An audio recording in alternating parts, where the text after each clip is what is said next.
नमस्कार, बहुत स्वागत आप सभी का आपके प्रोग्राम कहानी कुर्सी की। मैं हूं सौरभ आपके साथ। हमारे साथ हर्षवर्धन त्रिपाठी जी, विजय त्रिवेदी जी, प्रोफेसर संगीत रागी जी और समीर चौगांवकर जी हमारे साथ हैं। बहुत स्वागत आप सभी का।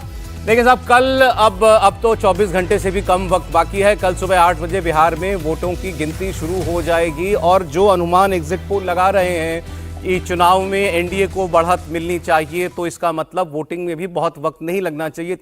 काउंटिंग में तस्वीर साफ होते में 4-5 घंटे के अंदर तो पूरी क्लियर पिक्चर आ ही जानी चाहिए, 12-1 बजे तक। ऐसा अभी हम अनुमान लगा रहे हैं इस बेसिस पर कि जो ये एग्जिट पोल्स दावा कर रहे हैं। बहुत सारे एग्जिट पोल आपने देखे, हमने भी उनकी चर्चा की है, लेकिन अभी भी आज लास्ट डे भी कुछ एग्जिट पोल्स के आने का सिलसिला जारी है, लेकिन कमोबेश ट्रेंड नहीं बदल रहा है। ट्रेंड वही सब बता रहे हैं। कोई नंबर थोड़ा ज्यादा दे रहा है, कोई थोड़ा कम दे रहा है, लेकिन एनडीए की सरकार बनेगी। सारे एग्जिट पोल का सार अभी तक हमें देखने को यही मिल रहा है।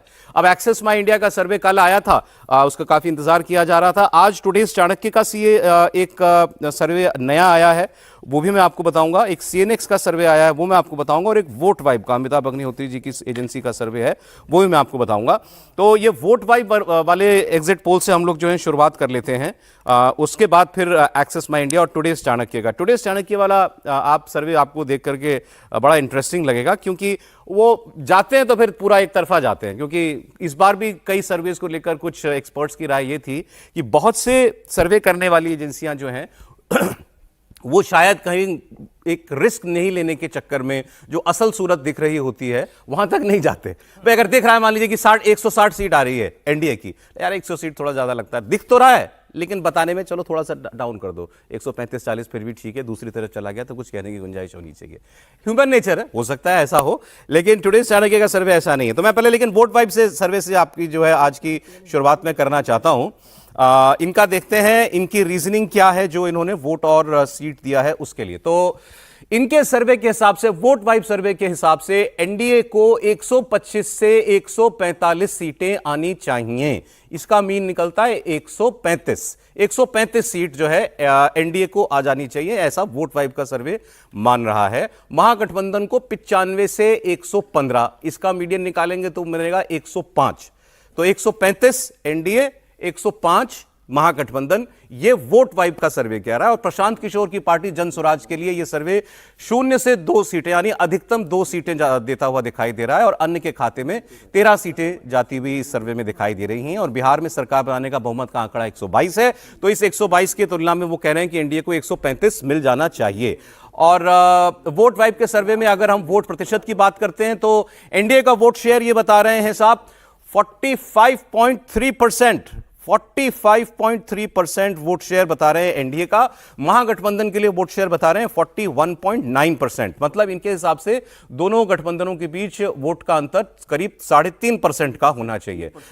जी, और जन स्वराज के लिए वोट बता रहे हैं 5.2%। ये भी बाय एंड लार्ज जो तमाम एजेंसियों के सर्वे हैं उससे मेल खाता हुआ दिखाई दे रहा है। अन्य के खाते में 7.6% जो है वोट है। तो पहले आइए ये सीटों और वोटों की हम लोग बात कर लें। वोट वाइब के एग्जिट पोल के मुताबिक एनडीए की सीट फिर बता दूं आपको 125 से 145, मीडियन पॉइंट मिडिल पॉइंट 135। महागठबंधन ये हो गया 135, मतलब 122 पर सरकार बनती है, तो उसके हिसाब से कितना हो गया सर ज्यादा? 13 सीट जी, 13 सीट जो है मैजिक नंबर से ज्यादा। और महागठबंधन 105 बता रहे हैं। जन स्वराज मीडियन 1 सीट बता रहे हैं। और वोट शेयर मैंने आपको बताया 3.5% का अंतर। वोट शेयर इनके हिसाब से दोनों का बढ़ रहा है, क्योंकि दोनों 37% पर थे पिछली बार। तो बीजेपी का, एनडीए का माफ कीजिएगा, वोट शेयर लगभग 8.5% बढ़ जाएगा, ऐसा इनका दावा है। और 5% के करीब वोट शेयर बढ़ना चाहिए महागठबंधन का।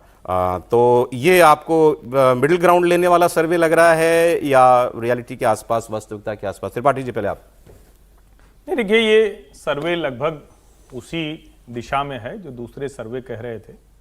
बस इसमें एक ही चीज थोड़ा सा मुझे खटकी भी, और वो मैंने उनसे भी कहा, ये जो तेजस्वी यादव का मुख्यमंत्री के पद पर है और जो ओवरऑल है उसमें थोड़ा सा अंतर दिखता है। दूसरा एक चीज और मेरे मन में आता है, और वो सिर्फ इसी सर्वे को लेकर नहीं, सारे सर्वेज को लेकर आ रहा है। लोगों ने युवा और महिला बांट दिया। अब मेरे मन में आता है कि भाई युवा महिला भी तो होगी ना। मतलब सही बात है वो, और उसको कोई कैच नहीं कर रहा है। उस कैच न करने से ज्यादातर एग्जिट पोल्स, और मैं ये कह रहा हूं कि ये चिंता भी हो सकती है, क्योंकि आप बार बार कहते हैं युवा और महिला, तो महिला क्या आपने 50 से ऊपर को महिला मान लिया, महिला आपने क्या जीविका दीदियों को मान लिया, महिला का मतलब कोई क्राइटेरिया आपने बना दिया ना। अब उसमें क्या है कि जो युवा महिला है वो क्या नहीं। दूसरा, इन्हीं के सर्वे में एक और चीज जो है, 63% मेरे ख्याल से, मतलब जो अनएम्प्लॉयमेंट है वो सबसे ज्यादा लोग उसको देख रहे हैं। अब सबसे ज्यादा लोग अगर अनएम्प्लॉयमेंट को देख रहे हैं तो फिर महागठबंधन क्यों पिछड़ रहा है?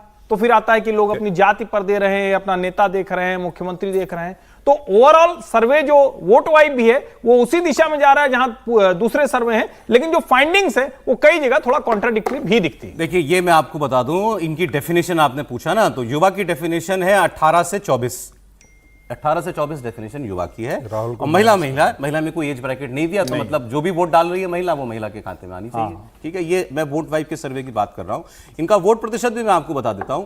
तो महिला में देखिए, महिला वोट एनडीए को कह रहे हैं ये 48.5%, 48.5% वोट मिलना चाहिए, ये वोट वाइब का सर्वे कह रहा है। इसकी तुलना में महागठबंधन को 37.9, 38% मान लेते हैं फॉर सुविधा के लिए।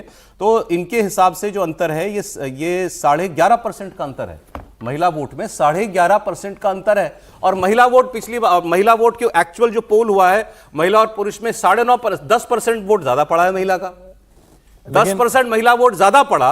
और इनके सर्वे में उसमें से भी 11% जो है वोट ज्यादा मिला एनडीए को। ये वोट वाइब का सर्वे कह रहा है। यूथ की जहां तक बात है तो ये कह रहे हैं एनडीए को 42.4%, महागठबंधन को 43.9%। मतलब यूथ जो है फर्स्ट टाइम वोटर, मेरे ख्याल first time voter plus youth, मतलब 18 to 24, 1.5% वोट जो है वो ज्यादा मिलना चाहिए महागठबंधन को। तो यूथ दो, क्योंकि सर्वे करने वाले कह रहे थे दो बड़ी डेमोग्राफी हैं, यूथ और महिला, इन पर नजर रखनी पड़ेगी। यूथ में ट्रैक्शन ज्यादा मिल रहा है तेजस्वी यादव को, महिलाओं में मिल रहा है नीतीश कुमार और नरेंद्र मोदी को। तो लेकिन वहां भी तुलना नहीं बनती। यूथ में जो है 1.5% ही केवल महागठबंधन ऊपर है, महिला में वो 11% ऊपर है जो एनडीए है। लेकिन फिर भी सीटों में अगर आप देखते हैं तो 105, 135, 30 सीट का अंतर बता रहे हैं। दो तीन बातें हैं इसमें, मतलब दिखने में फर्स्ट पेज में कंट्राडिक्टरी लगता है, क्योंकि जैसे अभी हर्षी ने भी कहा कि 63% अनएम्प्लॉयमेंट नंबर 1 उसके वो है, तो तेजस्वी को वोट मिलना चाहिए ना। लेकिन तेजस्वी को वोट समस्या से थोड़ी मिलता, सोल्यूशन से मिलता ना। और सोल्यूशन कौन देगा ये लोगों के मन में ये है, किसके लिए है भाव किसके लिए है। और दूसरा, तेजस्वी ने दिया नहीं, जो उन्होंने कहा भी वो क्रेडेंशियल्स उसके नहीं बने, ट्रस्ट नहीं हुआ कि भाई आप सरकारी नौकरी देंगे। क्योंकि सरकारी नौकरी देने के पहले, मुझे कन्विंस करने से पहले, मतलब वोटर को कन्विंस करने से पहले खुद कन्विंस होते हैं। आपके पास हिसाब ही नहीं है कि क्या हिसाब से देंगे नहीं देंगे। और मुझे लगता है वो सरकारी नौकरी की बजाय रोजगार बोल देते, तो शायद वो प्रभावी होता। लोगों को रोजगार, तो सब चीजें शामिल करेंगे, हम दुकान भी खोलेंगे, धंधा भी देंगे, मदद भी करेंगे। वो इतना कैची नहीं लगता ना सर। कैची तो ये है ना कि ये सरकारी नौकरी देना तो मेरे हाथ में है ना। तो आपके पास तो जवाब ही नहीं है उसका। 3 करोड़ सरकारी, तो उसमें फंस गए ना आप। तो इससे उसके क्रेडेंशियल्स कम हो गए। इसलिए भले ही अनएम्प्लॉयमेंट बड़ा इशू हो, लेकिन तेजस्वी के पास मैं इसलिए नहीं जा रहा, मतलब वोटर, कि उसको नहीं भरोसा कि आप कोई नौकरी देंगे, सरकारी ये एक चीज मैं बता दूं आपको, क्योंकि अब कल जो होगा वो होगा, लेकिन जितने एग्जिट पोल आ रहे हैं, मैं इसकी अभी उनसे इसकी तुलना कर रहा हूं वोट वाइब के सर्वे की, जो 135 सीट एनडीए को और महागठबंधन को 105 दे रहा है। ये एनडीए का बेस लाइन है एग्जिट पोल्स के मुताबिक, बेस लाइन, सबका बेस लाइन। मतलब कोई सर्वे ऐसा नहीं है जो इससे नीचे जाता हो। इक्का दुक्का अपवाद अलग बात है। 99% सर्वे मिनिमम 135 दे रहे हैं, मिनिमम 135। तो ये मिनिमम वाले से शुरू कर रहे हैं एनडीए को, वोट वाइब जो दे रहा है। बाकी जाने वाला 160 प्लस भी जा रहा है, कुछ तो 200 के पार भी जा रहा है, लेकिन ये शुरू ये कह रहे हैं 135। इसलिए मैंने कहा बहुत से पोलस्टर्स कंजर्वेटिव पोलिंग सर्वे कर रहे हैं, या ये एक्चुअल रियलिटी यही है? सवाल ये है सर। नहीं, ये तो मैं इसलिए फिर से कल भी मैं शायद बोला था कि इस राइडर्स के साथ चलिए, और इस राइडर को आप 2024 के चुनावों के साथ, उसमें भी 99% जो वो थे सर्वे, वो 400, 390, 380, 370 दे रहे थे। लेकिन ट्रेंड तो सही पकड़ा था। ट्रेंड कुछ नहीं होता, ट्रेंड क्या होता है, आगे कौन है पीछे कौन है, तो फिर तो इस पे कोई बहस ही नहीं है। ठीक है, नीतीश कुमार जी की बन जाएगी सरकार, लेकिन इसमें इतना स्पेस बना हुआ है। हम ये नहीं कह रहे कि नहीं बनेगी, मैं कह रहा हूँ हम इनके चक्कर में ना पड़े, हम इस राइडर के साथ चलें कि हरियाणा के रिजल्ट को हमने देखा है, महाराष्ट्र के रिजल्ट को हमने देखा है, जनरल इलेक्शंस के रिजल्ट्स को देखा है। तो भले ही सब लोग क्या है, मैं इसलिए कह रहा हूँ कि वोट वाइब को मैं क्रेडेंशियल्स इसलिए देता हूँ क्योंकि वो 4 बार से ट्रैक कर रहे हैं वो पिछले 6 महीने से। ट्रैकर लगाया उन्होंने। एक बड़ी बात है, 2 लोग खासतौर से जैसे यशवंत जी हैं सी वोटर वाले, वो ये साल लगातार भर ग्राउंड पे हैं। ग्राउंड पर रहते हैं। यशवंत है, ये वोट वाइब है जो 4 महीनों से 5 महीनों से अलग अलग ट्रैक कर रहे हैं। प्रदीप गुप्ता भी लंबे समय से एक क्रेडेंशियल एजेंसी है। बाकी 10-12 लोगों की तो क्रेडेंशियल्स पर भी अभी मुझे पता नहीं है, मैं कोई शक नहीं कर रहा, लेकिन जानकारी नहीं है उनका सैंपल सर्वे नहीं, उन्होंने खुद ने नहीं बताया। ये वैसे ही है तेजस्वी जी जैसा कि आप बताएं तो सही मुझे कि आपने एक कैसे तेजस्वी जी की बात सुना दूं आपको। एग्जिट पोल पर तेजस्वी जी कह रहे हैं भाई देखें 72 लाख ज्यादा वोट पड़ा है 2020 की तुलना में। औसत एक कॉन्स्टिट्यूएंसी में 32,000 वोट ज्यादा पड़ा है। इतना बड़ा वोट सिर्फ बदलाव का हो सकता है, ये कॉन्टिन्यूटी का वोट नहीं है। प्रो इनकम्बेंसी जैसी कोई चीज नहीं है। फिर आगे उन्होंने कहा गड़बड़ ना करने की कोशिश करना, कोई गड़बड़ करेगा, अधिकारियों से कह रहे हैं गड़बड़ मत करना, हम सब चीज देख रहे हैं। अब 2020 की अगर तुलना की जाए इस बार, तो 72 लाख लोगों ने ज्यादा मतदान किया है। यानी ये वोट कोई नीतीश जी को बचाने के लिए नहीं पड़े भैया, ये सरकार को बदलने के लिए, वोट फॉर चेंज के लिए। लेकिन हमारे लोग अब डरेंगे नहीं, वोट चोरी रोकेंगे और लोकतंत्र की रक्षा करेंगे, चाहे जो कुर्बानी देना पड़ेगा। इस बार काउंटिंग में बेईमानी नहीं होने दिया जाएगा। ये चुनाव बिहार में इस बार परिवर्तन होना तय है और 18 तारीख को आप लोग लिख के रख लीजिए, हम लोग ओथ के लिए जाएंगे। मैं लिख ही लेता हूं। उन्होंने कहा 18 तारीख को शपथ के लिए, इनविटेशन ही हो गया ना ये। हाँ। 18 तारीख को तेजस्वी जी की शपथ मैंने वहीं लिख से ली है। करेंगे कहानी कुर्सी की। अब तो क्या उन्होंने जब इतने डंके की चोट पे कहा है कि आना है 18 तारीख को हम शपथ ले रहे हैं। ठीक है, जब बुला रहे हैं तब तो फिर ठीक ही है जो है। अभी कुछ बता रहे थे ये मुझे, अभी आप कुछ खबर कुछ आई है। प्रभात खबर ने बहुत बढ़िया फ्रंट पेज पे स्टोरी करी है, फुल पेज स्टोरी करी है महिला वोटर्स को लेके। वो प्रभात खबर ने छापा है कि अगर 2020 और 2025 में महिला वोटर्स को देखें तो इस बार 8.8% महिलाओं ने ज्यादा, मतलब 44 लाख महिलाओं ने इस बार ज्यादा वोटिंग करी है। उन्होंने कहा है कि ग्रामीण विकास मंत्रालय ने जो डाटा दिया, उन्होंने ये कहा है कि भाई 1.51 करोड़, मतलब 1,51 लाख महिलाओं के खाते में 10,000 रुपए चले गए थे और 2.51 करोड़ महिलाओं ने वोटिंग की, मतलब 2,51 लाख महिलाओं ने वोटिंग करी है। तो अगर 243 कॉन्स्टिट्यूंसी में इसे डिस्ट्रीब्यूट औसतन कर दिया जाए तो एक कॉन्स्टिट्यूंसी में 66,000 महिलाओं के खाते में 10,000 रुपए आए हुए हैं, ये उन्होंने बताया है। तो उसका सबसे बड़ा गणित उन्होंने बताया कि ये एवरेज साइज कॉन्स्टिट्यूंसी का 66,000 कैसे हो सकती है महिलाएं? ये है ना, देखिए 18,200 महिलाओं में खाते में पैसा आया क्या? खाता में कैसे हो सकता है? वोटर ही हुए ना, मतलब वोटर की बात करूँ ना, तो एक कॉन्स्टिट्यूंसी इतनी बड़ी तो नहीं है। 50% का मतलब हो गया कि करीब 1.5 लाख की नहीं, constituency देखिए है क्या? ये आया इसका सर, ये लिखा है ग्रामीण बिहार में असेंबली कॉन्स्टिट्यूंसी उससे बड़ी है। हाँ, असेंबली ग्रामीण विकास तीन से सारी थोड़ी है। सर एक मिनट, देखिए नहीं, इसका आपने डाटा पढ़ देता हूं सर, 66,000 कहा ना आपने, एक मिनट में डाटा पढ़ 66,000 देता हूं। 243 1 करोड़ 60 लाख, भाई 1.5 करोड़ तो सर, बोल ही रही सरकार। 2.5 करोड़ टोटल है ना। इसका एक डाटा जो बताया चुनाव उन्होंने वो लिखा है कि ग्रामीण विकास मंत्रालय के अनुसार 6 अक्टूबर तक आवेदन करने वाली कुल 1,51 लाख महिलाओं के खाते में 10,000 रुपए भेजे गए। इस हिसाब से राज्य के 243 विधानसभा में औसतन 62,139 महिलाओं के बैंक खाते में 10,000 रुपए भेजे गए। 2.52 करोड़ महिलाओं ने वोट दिए, 1.51 करोड़ के खाते में भेजे गए। समझ गया सर, मैं आपके वक्त मान 62,000 पर कॉन्स्टिट्यूंसी मान लें, एवरेज महिलाओं के खाते में 10,000 गया। मैं जानना चाह रहा था एवरेज साइज ऑफ कॉन्स्टिट्यूंसी क्या होता है? 3 लाख। अब 3 लाख में बिहार में 3 लाख मान लीजिए, आधा कर लीजिए तो 1.5 लाख महिला पर कॉन्स्टिट्यूंसी, आधा आधे होंगे ना महिला पुरुष। बिल्कुल, थोड़ा सा और महिला कमी होगी, कमी 1.5 लाख मान लो, 1.25 लाख मान लीजिए, 1,30,000 मान लीजिए, उसमें से 62,000 के खाते में पैसा आ गया साहब। 62,000 में से 10,000 कम कर दीजिए। मतलब यदि बिहार की पॉलिटिक्स को देखें, 62,000 को मैं 62,000 कन्वर्जन नहीं मानता ना कि भाई उसमें से कुछ पार्टी के लिए, जाति के लिए 50,000 मान लीजिए, 50,000 मान लीजिए, मतलब 3/4 महिलाओं के वोटरों के खाते में पैसा आ चुका है। हाँ, ये तो सीधा वोट देंगे, सीधा वोट जाएगा नहीं। और दूसरा उन्होंने ये बताया कि 2020 की तुलना में हर विधानसभा क्षेत्र में औसतन 18,200 ज्यादा महिलाओं ने वोटिंग किया इस बार, हर विधानसभा में 18,200 महिलाओं ने हर विधानसभा में। तो ये जो 8.8% का जो डाटा आया है कि 8.8% महिलाओं ने जो वोटिंग करी अब है, इससे कोरिलेट कीजिए ये वोट वाइब के सर्वे से, ये कह रहे हैं 10.5% 11% वोट अतिरिक्त मिलना चाहिए महागठबंधन से एनडीए को। बिल्कुल तो ठीक लगता है, बिल्कुल बिल्कुल, मतलब मुझे लगता है correlate हो रहा है। कि 6 से 7% मिलना है। और यही जो दिखा रहा है ना कि जो सुनामी चल रही है, 150-160 सीटें आ रही है एनडीए की, उसके पीछे सबसे बड़ा कारण ये 8.8% महिलाओं का वोटर्स है कि 2.5 करोड़ महिलाओं ने जो इसकी रोशनी में ये 135 एनडीए सीटें, 105 महागठबंधन ठीक है या ज्यादा होना चाहिए एनडीए का? नहीं, मुझे लगता है कि अगर ये वोट को अगर कन्वर्ट होता है, जिस हिसाब से पैसा गया है, जिस हिसाब से आज प्रभात खबर ने स्टोरी करी, तो उनका ये कहना है कि 150 सीटों पे इंडिया जा सकता है इस वोट के आधार 150 पर। सीटों। सर, मैं अब आपको जाति का इनका ब्रेकअप बता देता हूं प्रोफेसर साहब। इन्होंने कास्ट वाइज जो निकाला है डेटा, उसके हिसाब से मैं 1 सेकंड मुझे आप दें तो सवर्णों के वोट की अगर हम लोग बात कर लेते हैं तो सवर्ण वोट जो है वो एनडीए को जो है 1 सेकंड साहब, हाँ, एनडीए को 64% जनरल वोट और महागठबंधन को 18.4%। ठीक है, ये मतलब 64 इधर 18.4। सर आप बताइएगा। जन स्वराज को 8.4 सवर्ण वोट और अदर्स को 9.2, मतलब जनरल कंसोलिडेशन इधर है लेकिन जन स्वराज को 8.4 जनरल वोट मिला है परसेंट।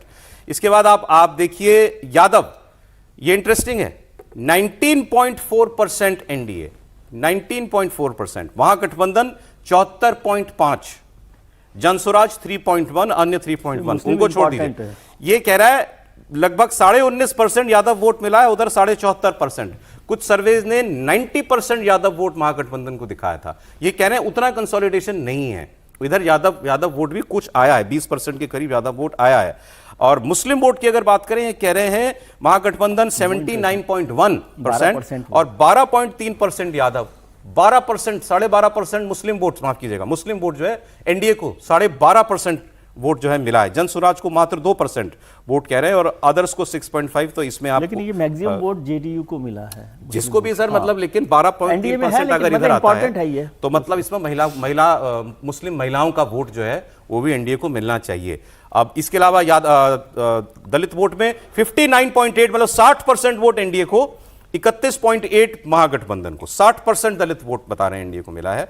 अन्य ओबीसी और ईबीसी, मतलब यादव को छोड़ के ओबीसी ईबीसी 57.5% एनडीए और महागठबंधन को 23.2। यही वोट जो है मेरे ख्याल में 50% वोट है। अन्य ओबीसी और ईबीसी वोट 50% वोट होना चाहिए। तो इसमें कह रहे हैं 57.5% वोट इधर है सर एनडीए को।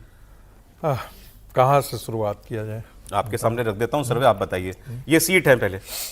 नहीं, मैं सामने लिखा हुआ है, सामने भी दिखाई दे रहा है। कई ऐसे फैक्टर हैं जो मुझे अभी भी थोड़ा परेशान करता है, क्योंकि जो हम लोग पचपनिया जो बोलते थे वो कास्ट हम लोग एज ए क्लास ले रहे हैं और ओबीसी को भी हम लोग क्लास के तौर पर हम मान करके चलते हैं कि से हम OBC as a class vote कर रहा है। हालांकि उसमें डिवीजन बहुत शार्प दिखाई देता है, यादव और कुर्मी कोयरी वगैरह को लेकर के, लेकिन जिसको हम पचपनिया कहते हैं वो एक साथ वोट नहीं कर रहा है। कहीं भी आप देखेंगे तो मोटा मोटी जो मुझे निष्कर्ष निकल करके आ रहा है, या तो 122 125 पर रहेगा या फिर ये 160 70 80 पर जाएगा। मतलब एक एक्सट्रीम की मैं बात कर रहा हूं। कॉन्टेस्ट बहुत है, ऐसा नहीं है कि जितना हमको दिख रहा है।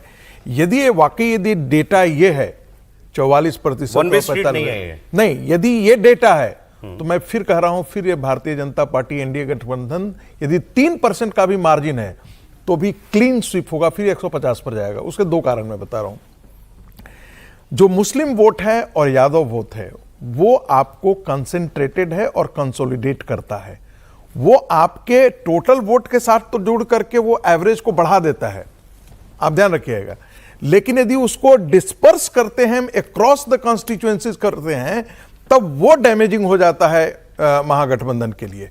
और इधर से यदि 6% का यदि इंक्रीज है या 8% का इंक्रीज है तो वो चीजें जो है वो भारतीय जनता पार्टी है जिसे आप एनडीए गठबंधन कहते हैं उसके लिए रास्ता क्लीन स्वीप का रास्ता तैयार करता ये है। तो उल्टा कह रहे हैं आप इसको। नहीं, मैं उल्टा कॉन्सेंट्रेटेड वोट concentrate, होगा, मैं बता रहा हूं, सीट ज्यादा कंफर्म होंगी। मैं फिर आपको बता रहा हूं, मैं इसलिए कह रहा हूं कि वो कॉन्स्टिट्यूएंसी लिमिटेड है। कॉन्स्टिट्यूएंसी लिमिटेड हो, मान लो मान लेते हैं, जैसे मैं आपको बता रहा हूं, सीमांचल मैं आपको बता रहा हूं, 90% 79% मुस्लिम वोट कर रहा है, हाँ। तो वो 24 में से 20 सीटें मिल जाएंगी महागठबंधन को। नहीं मिलेगी। यदि वो 40 सीटों पर काम करेंगे। देखिए पिछली बार भी ये उन कॉन्स्टिट्यूएंसी में यदि आप सीमांचल में देखेंगे तो 74%, 75%, 80% मुसलमानों ने वोट किया था। यादवों ने वहां पर मुसलमानों के खिलाफ यादव गोल बंद होते हैं। वहां पर पूर्व सीमांचल के अंदर यादव आपको वोट नहीं करते हैं उनके साथ खड़े होकर के। पूर्णिया में यादव वोट नहीं करते हैं उनके ज्यादा करके। कटिहार में प्रधानमंत्री की सभा थी, आप अंदाजा नहीं लगा सकते हैं, 1.25 लाख लोग आकर के उस कार्यक्रम में थे। जो एक पुलिस के एक अधिकारी ने बताया कि हमें अंदाजा नहीं था इतनी बड़ी तादाद में लोग आकर, वो कौन लोग थे वहां पर, तो उम्मीद नहीं की जा सकती थी। तो मैं इसलिए कह रहा हूं दो बातें बहुत साफ निकल रही है। यदि वोट का मार्जिन वाकई 3% 4% रहता है तो फिर ये भारतीय जनता पार्टी के लिए क्लीन स्वीप जैसा होगा। ये 125 पर तब नहीं टिकेगा। अगर ये इसी सर्वे की बात कीजिए ना, कहीं और क्यों जाए, 3.5% वोट बता रहे हैं डिफरेंस है, फिर ये 150 पार है, फिर 140 से ऊपर रहेगा, 150 के आसपास रहेगा। अच्छा ठीक है, इससे कम नहीं रहेगा। एक आपको मजेदार बयान सुनाता हूं दिग्विजय सिंह जी का। वैसे मुझे कांग्रेस पार्टी के नेता आप बोल लेकिन रहे हो, आप मध्य सर प्रदेश से ये तो जाने। पूछिए उनकी क्या राय है। ये तो इसको नहीं, ये तो प्रोफेसर वाली बात उन्होंने की है ना कि कैलकुलेशन में ऐसा होगा। नहीं, आपकी राय क्या कहती है? आप देखिए मैं शुरू नहीं, ठीक है, प्रोफेसर वाली बात करेंगे। नहीं, दूसरी बात बोलने दीजिए। नहीं, उन्होंने जो प्रश्न किया उसका भी मेरा ऐसा मानना है कि ये इलेक्शन एक टफ इलेक्शन है। ठीक है, मैं मानता हूं कि एनडीए जीत रहा है, लेकिन इसको केकवाक की तरह यदि हम समझ ले रहे हैं तो ऐसा नहीं है। लेकिन जो डेटा निकल करके आ रहा है, ये मेरा इसलिए मैं कह रहा हूं कि मैं खुद बिहार घूम करके आया था और उससे मुझे अंदाजा लगा, या इनपुट जो आ रहा था उससे लग रहा था कि ये टफ इलेक्शन है। लेकिन जो परसेंटेज वोटिंग का जो दिख रहा है वो एक क्लीन स्वीप की तरफ। आपने कहा फाइट है लेकिन एनडीए को जीत जाना चाहिए, बिल्कुल, इससे हम अपना निष्कर्ष निकाल लेंगे। मैं आपको दिग्विजय सिंह जी की बात कह रहा था। वैसे मुझे वो इस इलेक्शन में कहीं नजर तो नहीं आए। एक टाइम होता था जब उनको कहते थे कि ये राहुल गांधी के गुरु हैं, है ना सर, ऐसे कहते थे। हाँ, उनका स्टेटमेंट ये है कि साहब देखो ये एग्जिट पोल जो आ रहे हैं ठीक है अपनी जगह, मैं बिहार गया और मैंने ये पाया कि ये कांटे की लड़ाई है। अब अगर जो एग्जिट पोल कह रहे हैं वो सच हो जाता है कि मतलब एनडीए की एक तरफा सरकार बन जाती है, क्लीन सरकार, इसका मतलब या तो इन्होंने ईवीएम में गड़बड़ की है या फिर इन्होंने जो वोटर लिस्ट है उसमें गड़बड़ की है। मैं जब गया था वहाँ पर मुझे कहीं नहीं लग रहा था कि कोई एक तरफा कोई बराबर की लड़ाई थी। और इस पर ये बात चल रही थी कि इसमें प्रशांत किशोर की पार्टी और एमआईएम वो कितना एक दूसरे की वोट काटती है। लेकिन जो कुछ तो जो एग्जिट पोल बता रहे हैं, कहीं 180 बता रहे हैं, कोई 160 बता रहे हैं। मेरा ये मत है कि अगर 140 से ज़्यादा सीटों से एनडीए जीतती है तो ये मैनिपुलेटेड मतदाता सूची और मैनिपुलेटेड ईवीएम का कमाल होगा। अब इसका कोई क्या जवाब दे जो उन्होंने कहा? फिर तो चुनाव परिणाम चुनाव की तिथि के साथ ही घोषित कर देने चाहिए। हम जीत रहे हैं, अगर इनको जीता हुआ दिखाओगे तो फिर तुम बेईमानी कर रहे हो। देखिए, दरअसल असली खतरा लोकतंत्र को दिग्विजय सिंह जैसे लोग हैं, जिनको इस देश के एक राज्य ने 10 वर्षों तक मुख्यमंत्री बनाकर रखा, जो देश की सबसे पुरानी पार्टी में लंबे समय तक अलग अलग बहुत महत्वपूर्ण भूमिकाओं में रहे। वो दिग्विजय सिंह कह रहे हैं कि अगर हम ना हारे, हम न जीते तो खत्म। और कैसा व्यवहार कर रहे हैं, ये जो गुलामी की मानसिकता है। और मैं पहले भी एक बार कह चुका हूं, ये समय नहीं रहा भाई। डेमोक्रेसी कोई नेहरू गांधी परिवार से तय नहीं हो सकती, वो मानक नहीं है। ये पहले वाला थोड़ी ना है कि मोहल्ले में एक अमीर बाप का बच्चा रहता था, वो क्रिकेट किट लेकर आता था, वो कहता था अच्छा अब हम खेलेंगे। और हम, चूंकि तब सड़क पे खेल होता था, तो नाली में गेंद गई तो कौन उठाएगा? तुम उठाओगे। खेलेंगे कौन? हम। और हम अगर आउट हो गए तो बल्ला स्टंप समेटेंगे और घर जाएंगे। ये क्रिकेट नहीं होता सर, अब टीम बदल चुकी है। अब हर घर में क्रिकेट किट पड़ी हुई है। किसी के बच्चे को आप ये कहेंगे कि तुम ये करो तो वो कहेगा ना ना भैया तुम अपना खेलो, हम अलग खेल लेंगे। डेमोक्रेसी अब सही मायने में पिछले कुछ वर्षों में भारत में आई है। दिग्विजय सिंह जैसे लोग और इनके जो कहें कि बयान के साथ उत्साहित हो गए एक बुद्धिजीवी और पत्रकारों का वर्ग भी, वो भी नहीं समझ पा रहा। और मैं फिर कह रहा हूं, चुनाव होता है, मेरा अपना निजी तौर पर मानना है एक शानदार बहुमत के साथ एनडीए सरकार बना रही, लेकिन जनता तय कर लेगी तो मेरे मानने से कुछ थोड़ी ना होता है। मैं मान लूं और जनता वही करेगी। मुझे लगता है ये फांसीवादी विचार है जो दिग्विजय सिंह और उनके समर्थक वर्ग के लोग कर रहे हैं, इससे बचना चाहिए। नहीं सर, केवल एक लाइन जोड़ दूं सर, दिग्विजय सिंह लोकतंत्र के खतरे से मैं सहमत नहीं हूं, केवल एक लाइन बोल रहा हूं मैं। बस मैं भी एक लाइन बोलूंगा। पहले आप बोलिए। आपने जो कहा था ना प्रोफेसर सर आपका क्या है, तो कई बार पत्रकार भी जो होते हैं ना या विश्लेषक भी होता है, अपनी इच्छा पूरी करते हैं, उनकी इच्छा होती है। भाई कई टेलीविजन चैनल पर हम देखते हैं पत्रकार लोग अपनी उनकी इच्छा है, जैसे नहीं हम कहते हैं श्रापित कर देना या मर जाए, यानी भारतीय जनता पार्टी हार जाए, उस दृष्टि को यदि ध्यान में रख करके विश्लेषण करेंगे तो फिर वही निकलेगा। आप किसके तो लिए जिसलिए मैंने कहा कि ये आंकड़े, यदि ये आंकड़े हैं तो फिर ऐसा होगा।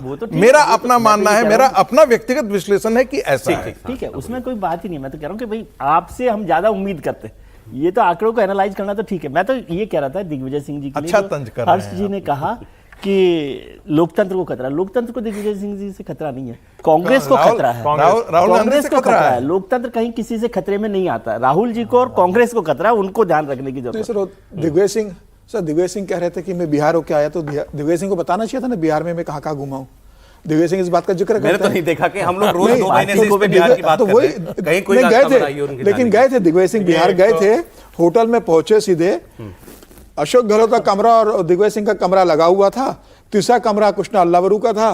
दिग्विजय सिंह सुबह ब्रेकफास्ट करने अशोक गहलोत के कमरे में जाते हैं, पूछते हैं अच्छा आज ब्रेकफास्ट में क्या मंगवाया आपने, तो वो कहता है कि भाई मैंने ये उबली हुई सब्जियां हैं और ये 4 फल कट के मंगवाए। दिग्विजय सिंह उनके साथ वहां फलाहार करते हैं, कृष्णा अल्लावरू को वहां बुलाते हैं, अजय माकन को वहां बुलाते हैं, छत्तीसगढ़ के पूर्व मुख्यमंत्री भूपेश बघेल को वहां बुलाते हैं, उनसे पूछते सब ठीक चल रहा है, संगठन ठीक से काम कर रहा है।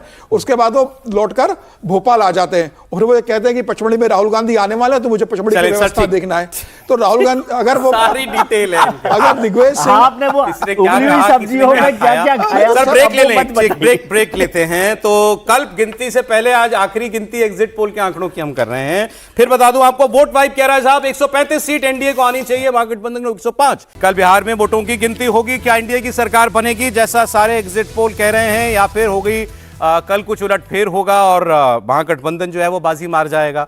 गिनती के दिन तो साहब कुछ भी हो सकता है। और बिहार में तो खास करके पिछला भी और उससे पिछला चुनाव भी, दोनों बार एग्जिट पोल्स कई एग्जिट पोल बहुत गलत हुए थे। खासकर 2015 का मुझे याद है, 2015 में तो इतना एनडीए की सरकार बन गई साहब, आधे दोपहर तक ऐसा लग रहा था एनडीए की सरकार बनी, बीजेपी की सरकार बनी, क्योंकि उस वक्त तो उधर थे नीतीश कुमार जी, और 2 घंटे में सब कुछ पलट गया था। पिछली बार भी कुछ सर्वेज ये कह रहे थे कि बहुत आगे जाना चाहिए था एनडीए को, कुछ सर्वे कह रहे थे महागठबंधन को बनना चाहिए था। ऐसा कुछ नहीं हुआ, कुछ बीच का सा मामला हुआ और 110 इधर 125 उधर ये सीटें आई थी। तो इस बार भी क्योंकि लगभग सभी कह रहे हैं कि आगे है एनडीए, तो ये भी मान लें तो भी अगर करीबी मामला हो गया तो फिर करीबी मामले में तो कुछ भी हो जाता है। ये चुनाव का इतिहास हमको बताता है। तो चलिए, लेकिन फिर भी हमारा काम है डेटा जो आया उसको एनालाइज अभी आपके लिए करना। तो ब्रेक से पहले हमने आपको बताया था सर्वे वोट वाइब का। अब मैं आपके सामने रख रहा हूं सर्वे टुडेज चाणक्य का।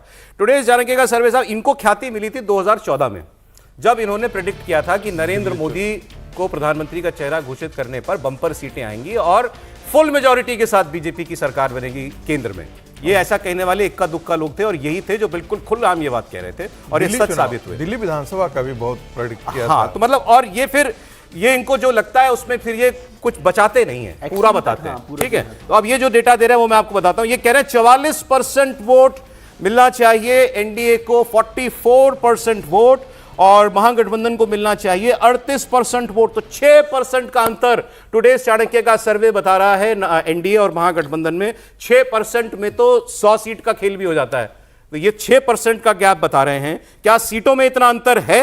सीटों में ये बता रहे हैं एनडीए को मिलनी चाहिए 148 से 172, मिडिल ग्राउंड 160, मतलब तो ऑलमोस्ट 100 सीटों का फर्क हो गया, 160। और महागठबंधन को कह रहे हैं 65 से 89, ये है 77। तो 160 एनडीए, 77 उधर, ऑलमोस्ट 90 सीट का फर्क तो है। इन्होंने बता दिया है कि होना चाहिए 6% का अंतर, 160 एनडीए को और 77 महागठबंधन को। ये टुडेज चाणक्य का सर्वे है। तो ये तो बिल्कुल बता रहे हैं कि लहर है, हवा है, सुनामी है, जो मर्जी आप इसको कह ले। 243 की विधानसभा में 160 मायने रखता है आना। अब इनका वोट का मैं प्रतिशत आपको बता दूं तो वोट में ये कह रहे हैं, पहले मुस्लिम और यादव वोट की कहानी आपको बताता हूं क्योंकि ये इनके हिसाब से बहुत इंटरेस्टिंग है। यादव वोट कह रहे हैं महागठबंधन को मिलना चाहिए 67%, 67%, और एनडीए को 23%। 23% यादव वोट बिहार के ऐसे पोलराइज इलेक्शन में बहुत बड़ा वोट है। अगर एनडीए को 23% वोट आता है मेरी नजर में। मुस्लिम वोट में महागठबंधन को कह रहे हैं 69% और एनडीए को कह रहे हैं 12%। ऐसा ही वोट कुछ वोट वाइब ने बताया मुस्लिम वोट के लिए, और यादवों में भी उन्होंने बताया कि यादव वोट भी कुछ टूट रहा है। तो क्या इसका मतलब यादव और मुस्लिम समाज में लोगों ने, महिला पुरुष दोनों ने कुछ कुछ वोट किया, या महिलाओं ने खासकर ज्यादा वोट किया है इधर? शेड्यूल कास्ट वोट में कह रहे हैं एनडीए 58%, महागठबंधन 26%, दुगने से भी ज्यादा का अंतर बता रहे हैं शेड्यूल कास्ट वोट में। और ओबीसी ईबीसी वोट, अब चूंकि इन्होंने यादव अलग दे दिया है तो ये non Yadav OBC plus EBC का वोट 55% एनडीए, महागठबंधन 24%। मतलब 50% जो चंक है वोटों का, 50% से ज्यादा ही, उसमें 55% वोट एनडीए को जाएगा इनके हिसाब से, और 24% वोट महागठबंधन को मिलना चाहिए। मोर देन डबल की लीड ओबीसी और ईबीसी के अंदर ये बता रहे हैं। तो इनका जो इन्होंने जातिवार आंकड़ा दिया है, मुस्लिम और अदर्स का डेटा दिया है, वो इनके ओवरऑल वोट शेयर और सीट के साथ मेल खाता है बिल्कुल। ये जो है हमको कहना चाहिए। त्रिपाठी जी, टुडेज चाणक्य। देखिए, टुडेज चाणक्य का जो सर्वे है या एग्जिट पोल है, सब चीज मुझे समझ में आ रही है। एक ही बात मुझे अभी भी नहीं समझ में आ रही। कई लोग कह रहे हैं, अब वो कुछ देख रहे होंगे तो बता रहे होंगे, जो मुस्लिम महिलाओं का वोट बड़ा सब बता रहे हैं। अगर ये है तो फिर 200 के पहले कहां रुकनी चाहिए गाड़ी? भाई मुसलमानों ने तो जमकर वोटिंग की है ना, तो फिर तो गाड़ी 200 के नीचे रुकनी नहीं चाहिए। और मेरा तो ये मानना है कि मुसलमान वोटर है जो इस बार और ज्यादा मजबूती से तेजस्वी के लिए वोट कर रहा है, जिसकी वजह से वो एनडीए के सामने एक चुनौती की तरह खड़ा है। नंबर के तौर पर मैं भी ये मानता हूं कि सिर्फ भाजपा और जनता दल यूनाइटेड मिलाकर 140 के आसपास पहुंचेंगे, इसलिए नंबर तो उधर जा रहे हैं। लेकिन जब कोई कहता है कि मुस्लिमों ने बहुत दे दिया, यादव महिलाओं ने ही एक हद तक भी दिया होगा। आप जरा सोचिए, पिछले 20 वर्षों से तेजस्वी यादव, उसके पहले लालू यादव, लालू जी के ऊपर आरोप लग गए तो राबड़ी जी, अब उनको लग रहा है कि फिर से हमारा नेता मुख्यमंत्री बनने जा रहा है, और ऐसे में वो चले जाएंगे एनडीए की तरफ, नीतीश की तरफ। ये लगभग असंभव है, नेक्स्ट टू इम्पॉसिबल। माने तो 1/4 यादव वोट मिल रहा है एनडीए को। सौरभ, मैं फिर कह रहा हूं 6, 7, 8, 9, 10 पे जैसे जाइएगा हमारा आपका मतभेद हो जाएगा। यादव और मुसलमान दोनों में 6, 7, 8, 9 तक चलिए मान लेते हैं, क्योंकि 100 में 9 लोग जा सकते हैं। 10वां आप जैसे ही कहेंगे मैं कहूंगा आप गलत बोल रहे हैं। अच्छा, आप यादव और मुसलमान 10% से ज्यादा एनडीए को नहीं मिलेगा, इसके बावजूद 150 पार जाएगी एनडीए। लक्षण ऐसे हैं। अच्छा, ठीक है। क्योंकि बड़ा सीधा सा उसका कैलकुलेशन है।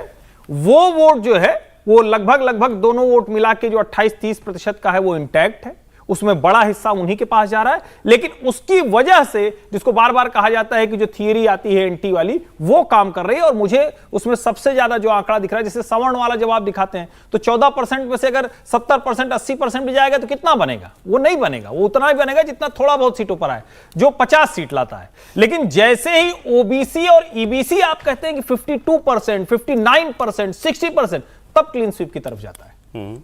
ठीक है। अच्छा, इन्होंने आपने अभी वो कहा ना सवर्ण का डेटा मैं इनका देखता हूं नोटिस चाणक्य। हाँ सर, आप बोलिए तब तक। मैं सिर्फ इतना कह रहा हूं कि पिछली बार भी यादवों को 10 सीटें जीत करके आई थी भारतीय जनता पार्टी में, और उन 10 में से इस बार 7 सीटें इन लोगों ने काटी थी, रिप्लेस किया था। तो ऐसा नहीं है कि पिछली बार यादवों ने वोट नहीं किया था। और पिछली बार भी तेजस्वी को मुख्यमंत्री बनाने का मुद्दा था। उस समय लालू प्रसाद यादव को मुख्यमंत्री या राबड़ी देवी को मुख्यमंत्री बनाने का नहीं था। पिछली बार भी कांग्रेस और इनके एक तरीके से घोषित उम्मीदवार थे। इस बार चुनाव उनका उस प्रकार से नहीं चढ़ा जिस प्रकार से पिछली दफा चढ़ा था। यहीं पर मुझे एक कैच दिखता है। तब मुझे लगता है कि ये जो प्रतिशत जो टुडे चाणक्य क्या है, ये तो वही लगभग रिपीट कर रहा है कि उतना ही % वोट जो है वो मुसलमानों को इस बार भी मिला है जो पिछली दफा मिला था। पिछली दफा भी इतना ही मिला था जितना लगभग इतना ही मिला था। तो मुझे लगता है थोड़ा सा इसमें शक होता है। मुझे लगता है कि मुसलमानों का वोट 70% से ज्यादा ही मिला होगा आरजेडी के पक्ष एक्चुअली में। जो इनका आर्गुमेंट है सर, त्रिपाठी जी का आर्गुमेंट ये है कि इसमें ये मतलब फैक्टर ही नहीं है कि मुस्लिम वोट कितना मिला एनडीए को, उस नहीं मिलेगा तो भी वो 150 कह रहे हैं, मतलब इतना मिल ही नहीं सकता कि वो कुछ ज्यादा असर डाले। वो तो मैं फिर आपसे कहा था कि वो उस चीज को मैंने एक फोकस किया था कि सीमांचल के अंदर यदि बहुत ज्यादा कंसोलिडेट करके आता है तो एक सर्वे ने ऐसा दिया भी है कि पिछली बार सीमांचल वाले इलाके में भारतीय जनता पार्टी एनडीए गठबंधन बेहतर कर रही थी, इस बार थोड़ा कम कर रही है। हाँ। इसलिए क्योंकि वो मुस्लिम वोट ज्यादा कंसोलिडेट किया है, और जैसे ही ओवैसी की पार्टी कमती है आरजेडी वहां पर बढ़ेगा। टुडेस चाणक्य ने, फिर मैं बता दूं, टुडेस चाणक्य जो ये कह रहा है कि 160 सीट आनी चाहिए एनडीए की, वो यादव और मुस्लिम वोट कुछ कुछ दे रहा है। 1/4 यादव वोट भी कह रहा है एनडीए को जाएगा, 12% जो है मुसलमान का वोट भी जाएगा। मुझे हैरानी हुई जब इन्होंने बताया कि ब्राह्मण, बनिया and Rajput upper caste vote जो है ये कह रहे हैं 63% ±3, 60% मानिए 60% अपर कास्ट वोट जो है वो एनडीए को मिल रहा है। तो यहां तो वैसा कंसोलिडेशन तो नहीं है जो होना चाहिए था, या जो होता आया पिछली बार भी हुआ था, ऐसा ही हुआ था। मैं वही तो कह रहा हूं। कई ऐसे सर्वे दिखा रहे हैं कि जैसे अपर कास्ट में आप किन को लेते हैं, भूमिहार को लेते हैं, ब्राह्मण को लेते हैं, कायस्थ को लेते हैं। कायस्थ का वोट स्प्लिट नहीं करता है, जनरली वो एनडीए के साथ होता है। रह गई बात ब्राह्मण का, भूमिहार का, भूमिहारों का वोट भी नहीं जाता था, लेकिन इस बार तो 18% के आसपास शिफ्ट दिख रहा है वोट यादव उधर। हाँ? महागठबंधन को एक आध सर्वे ऐसे निकाल करके बता रहे हैं। हाँ, तो ये ओवरऑल 18% इसलिए क्योंकि 7 कैंडिडेट दिया है। और मैं फिर आपसे कह रहा हूं, जाति इंपॉर्टेंट कई बार ये हो जाती है जहां पर वोट शिफ्ट कर जाता है। इसके बाद एक लाइन बस, इसका मतलब ये प्रचंड जीत जो प्रेडिक्ट कर रहा है एनडीए की टुडेस चाणक्य, वो बेसिकली कह रहा है यादव, ओबीसी और माफ कीजिएगा दलित, ओबीसी, ईबीसी वोट से मेजॉरिटी, क्योंकि वो उसमें महिला को जोड़ दीजिए। 70% महिला इंपॉर्टेंट फैक्टर है जी। जो हो सकता है कि यादव महिलाएं भी वोट की हों, कुछ मुस्लिम महिलाएं भी वोट की हों। ऐसा नहीं है कि वो नहीं करती हैं, 8 करती हैं, 10 वोट करती हैं, 20 वोट करती हैं। ठीक है सर। हो सकता है क्या शायद इस बार मुस्लिम महिलाएं अलग तरीके से वोट करेंगी। लोकसभा चुनाव में ऐसा नहीं दिखा था, इसलिए थोड़ा सा शक होता है। 44% वोट अगर किसी को मिल रहा है तो ऐसा नहीं हो सकता कि 1-2 वर्गों की हाई कंसोलिडेटेड वोट से मिलेगा, उसको ओवरऑल वोट मिलता है। देखिए, जो बात हो रही, चाहे सवर्ण में राजपूत, ब्राह्मण, भूमिहार, कायस्थ उनकी बात करें तो कायस्थ तो उसमें सचमुच बहुत ज्यादा डेडिकेटेड है। जो आप कह रहे हैं कि चला गया ना, वो इसलिए चला गया कि राष्ट्रीय जनता दल में ढेर सारे भूमिहार और राजपूत और ब्राह्मण प्रत्याशी दिए हुए हैं। जो यादव आप कह रहे हैं वो यादव प्रत्याशियों तक है, लेकिन इस बार जो एनडीए के यादव प्रत्याशी हैं वो कम है। उसको भी तो आप जरा जोड़िए ना। पिछली बार जो मिला था क्योंकि वो प्रत्याशी ज्यादा थे, यादवों का भी वोट लोकसभा के समय में नरेंद्र मोदी के साथ जाता है। ये मतलब अब तो ओपन सीक्रेट होगा, उत्तर प्रदेश, बिहार जैसे राज्यों में जाता है, लेकिन विधानसभा आते ही वो समाजवादी पार्टी और राष्ट्रीय जनता दल के साथ मतलब बहुत कंसंट्रेट हो जाता है। ठीक, अब मैं आपको एक बयान सुनाता हूं पप्पू यादव का। कल से तेजस्वी जी जो बातें कह रहे हैं उनको बहुत रीड बिटवीन द लाइंस किया जा रहा है, क्योंकि एक ऐसा भी लग रहा है कि, और मैंने कहीं किसी को, पत्रकार को एक पोस्ट डालते हुए ये भी देखा कि अगर चुनाव में एनडीए की सरकार बनी कल को तो बड़े पैमाने पर प्रदर्शनों की विरोध की तैयारी है इस बार, जो मतलब महागठबंधन से जुड़ी पार्टी के विपक्ष की, ऐसा पत्रकार ने लिखा हुआ था। पप्पू यादव की बात आप सुनिएगा तो जोड़िएगा फिर। नहीं, लेकिन सर ने कहा, सर एक बार फिर से आप क्या कह रहे थे? क्या पत्रकार कर रहे हैं ये पत्रकार नहीं करेंगे। अच्छा। पत्रकार ने लिखा है कि ये विपक्षी पार्टियां करेंगी, आरोप लगाएंगे गड़बड़ हुआ चुनाव में। पप्पू यादव की बात सुनिए। आज की रात भारी है। मैं आप सबसे आग्रह करना चाहता हूँ, मैं कल ही कह चुका हूँ सुबह में कि 8 और 18 तक मिनिमम महागठबंधन की सीटें हैं, मैक्सिमम 23, 24, 25 हो सकते हैं। बेईमानी यदि ना हो तो महागठबंधन की सरकार बनना तय है। करो मरो का ये चुनाव है, मरता क्या नहीं करता। अंजाम जितना भारी हो परवाह मत कीजिएगा। जी के क्या करना है जब हम अपने अधिकार की हिफाजत नहीं कर पाएंगे। कब तक इन दरिंदों के हाथ पीसते रहेंगे।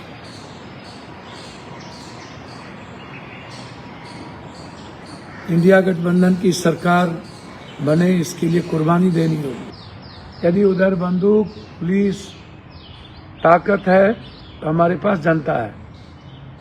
गोली खाने की हिम्मत है, मरने की हिम्मत है। सुन रहे हैं आप, समझे आप क्यों मैं ये बात कह रहा था? जीके क्या करेंगे जब अधिकार छिन जाएगा? गोली खाने की ताकत है, हमारे पास जनता है। क्यों भाई, क्यों कर रहे हैं ऐसी बात? और यही आपको अपनी ही मर्जी का चुनाव लिखाना था तो भाई जिस दिन डेट अनाउंस हुई थी, जैसे मैं कह रहा था, उसी दिन लिखा लेते। फिर चुनाव में क्यों 2 महीना आप इतना पसीना बहाया है? मैं कह रहा हूं आपसे, ये बात कई जगह से आ रही है कि चुनाव परिणाम अगर महागठबंधन के पक्ष में नहीं हुआ तो तैयारी बड़े पैमाने पर विरोध प्रदर्शनों की है। नहीं विरोध प्रदर्शन ये तो गोली खाने तक चले गए। खुले आम है कि हम विद्रोह करेंगे, सड़क पर उतरेंगे, गोलीबारी चलेगी, हम उसके लिए तैयार हैं। मैं तो ये कह रहा हूँ कि ये और ये राहुल गांधी की नसीहत है। एक सेकंड, हाँ सर। पप्पू यादव जी बड़े नेता हैं, एमपी है, सब कुछ है। अगर ये बात वो चुनावों से 15 दिन पहले, मतलब जब वोटिंग से पहले कह देते कि भाई मरना पड़े जीना पड़े चुनाव के लिए लग जाओ, तो ये आज नहीं कहना पड़ता ना। चुनाव में उसी ताकत के साथ लग जाती कांग्रेस पार्टी या महागठबंधन, तो फिर तो इस बात को कहने की जरूरत नहीं पड़ती। और मुझे नहीं लगता कि कोई जनता इस तरह से सड़क पर आने वाली है। नतीजे जो भी आएंगे, ये तो धमकी दे रहे हैं ना। धमकी ठीक है, उनको धमकी देने दीजिए, उससे कोई बड़ा फर्क नहीं पड़ रहा। एक चीज मैं जोड़ना चाहता हूँ, मुझे नहीं पता टुडे चाणक्य ने बीजेपी जेडीयू की सीट्स अलग अलग की है क्या इसमें? नहीं, अभी तक तो नहीं है इसमें।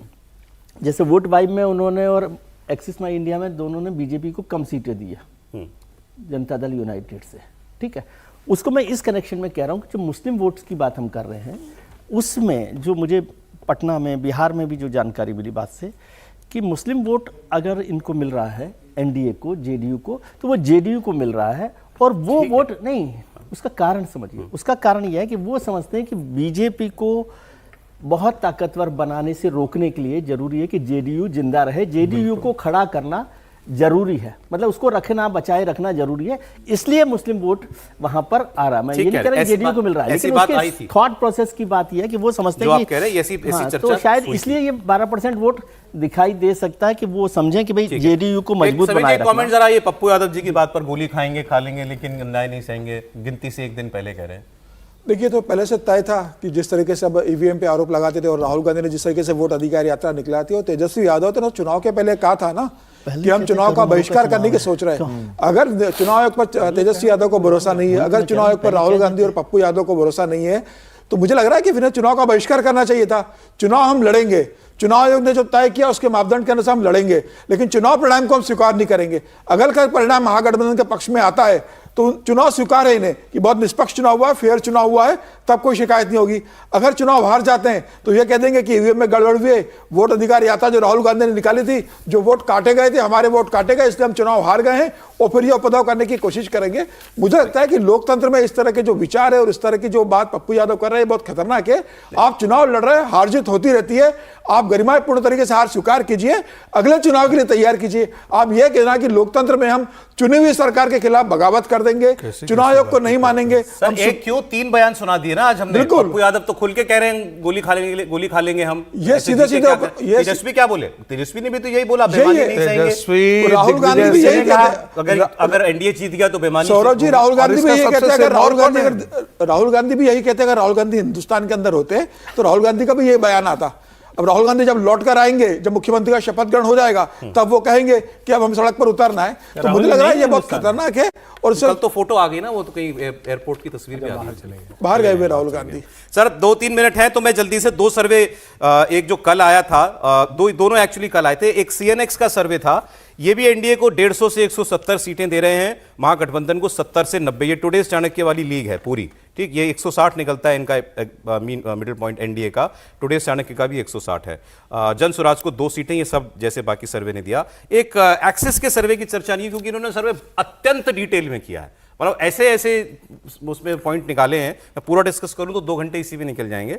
वोट शेयर में 2% का अंतर, एनडीए को ज्यादा इन्होंने आगे बताया है। सीटें जो हैं इन्होंने मेरे ख्याल में 145 से जहां उनका 145 सीटें शायद दी थी। जहाँ एक्स नहीं, मीन जो है 135 के करीबन है। 135 मीन था इनका एक्सिस का। 121 से ये शुरू रहा। किया है, 121 से शुरू किया है और 142 जी जी बिल्कुल ठीक, बिल्कुल ठीक। मीन का 130 है सर, मीन 130 मीन 130 है। तो ये 130 एनडीए को कह रहे हैं और लगभग 110 के आसपास कह रहे हैं 118 इनका highest था, मतलब महागठबंधन। 2% वोट का अंतर है और 20 सीट का अंतर मोटा मोटा, ठीक है। 130 सीट कह रहे हैं एनडीए को आएगी, क्लोज बता रहे हैं मामला। ये नंबर 1 पार्टी ये बता रहे हैं आरजेडी को, जिनका 67 से 76। नंबर 2 पार्टी बता रहे हैं जेडीयू को 56 से 62। नंबर 3 बता रहे हैं बीजेपी को 50 से 56। कांग्रेस को इन्होंने बताया अच्छा करेगी 17 से 21, 19 सीट जितनी ये अभी इस बार बता रहे हैं। पिछली बार 70 सीट लड़के आई थी कांग्रेस को, इस बार तो 60 ही सीट लड़ रही है वो। तो इसका मतलब कांग्रेस, इनके हिसाब से कांग्रेस को अच्छा करना चाहिए। और उधर एलजेपी को लगभग 14 सीटें, 13 सीटें, हमको 2 से 3, आरएलएम को 2 से 4। हाँ सर, इस पर कुछ कहना है? मैंने कहा ये दोनों चीज़ों, इसमें जो सबसे सरप्राइजिंग यदि कहा जाए कि एक तरफ 130 सीटें कर रहे हैं, फिर बीजेपी तीसरे नंबर पर पार्टी हो, तो ये थोड़ा सा एक कंट्राडिक्शन लगता है। और यदि आरजेडी नंबर 1 पार्टी बनती है और कांग्रेस भी अच्छा कर रही है, तो फिर वो क्यों पीछे रहेगी पार्टी?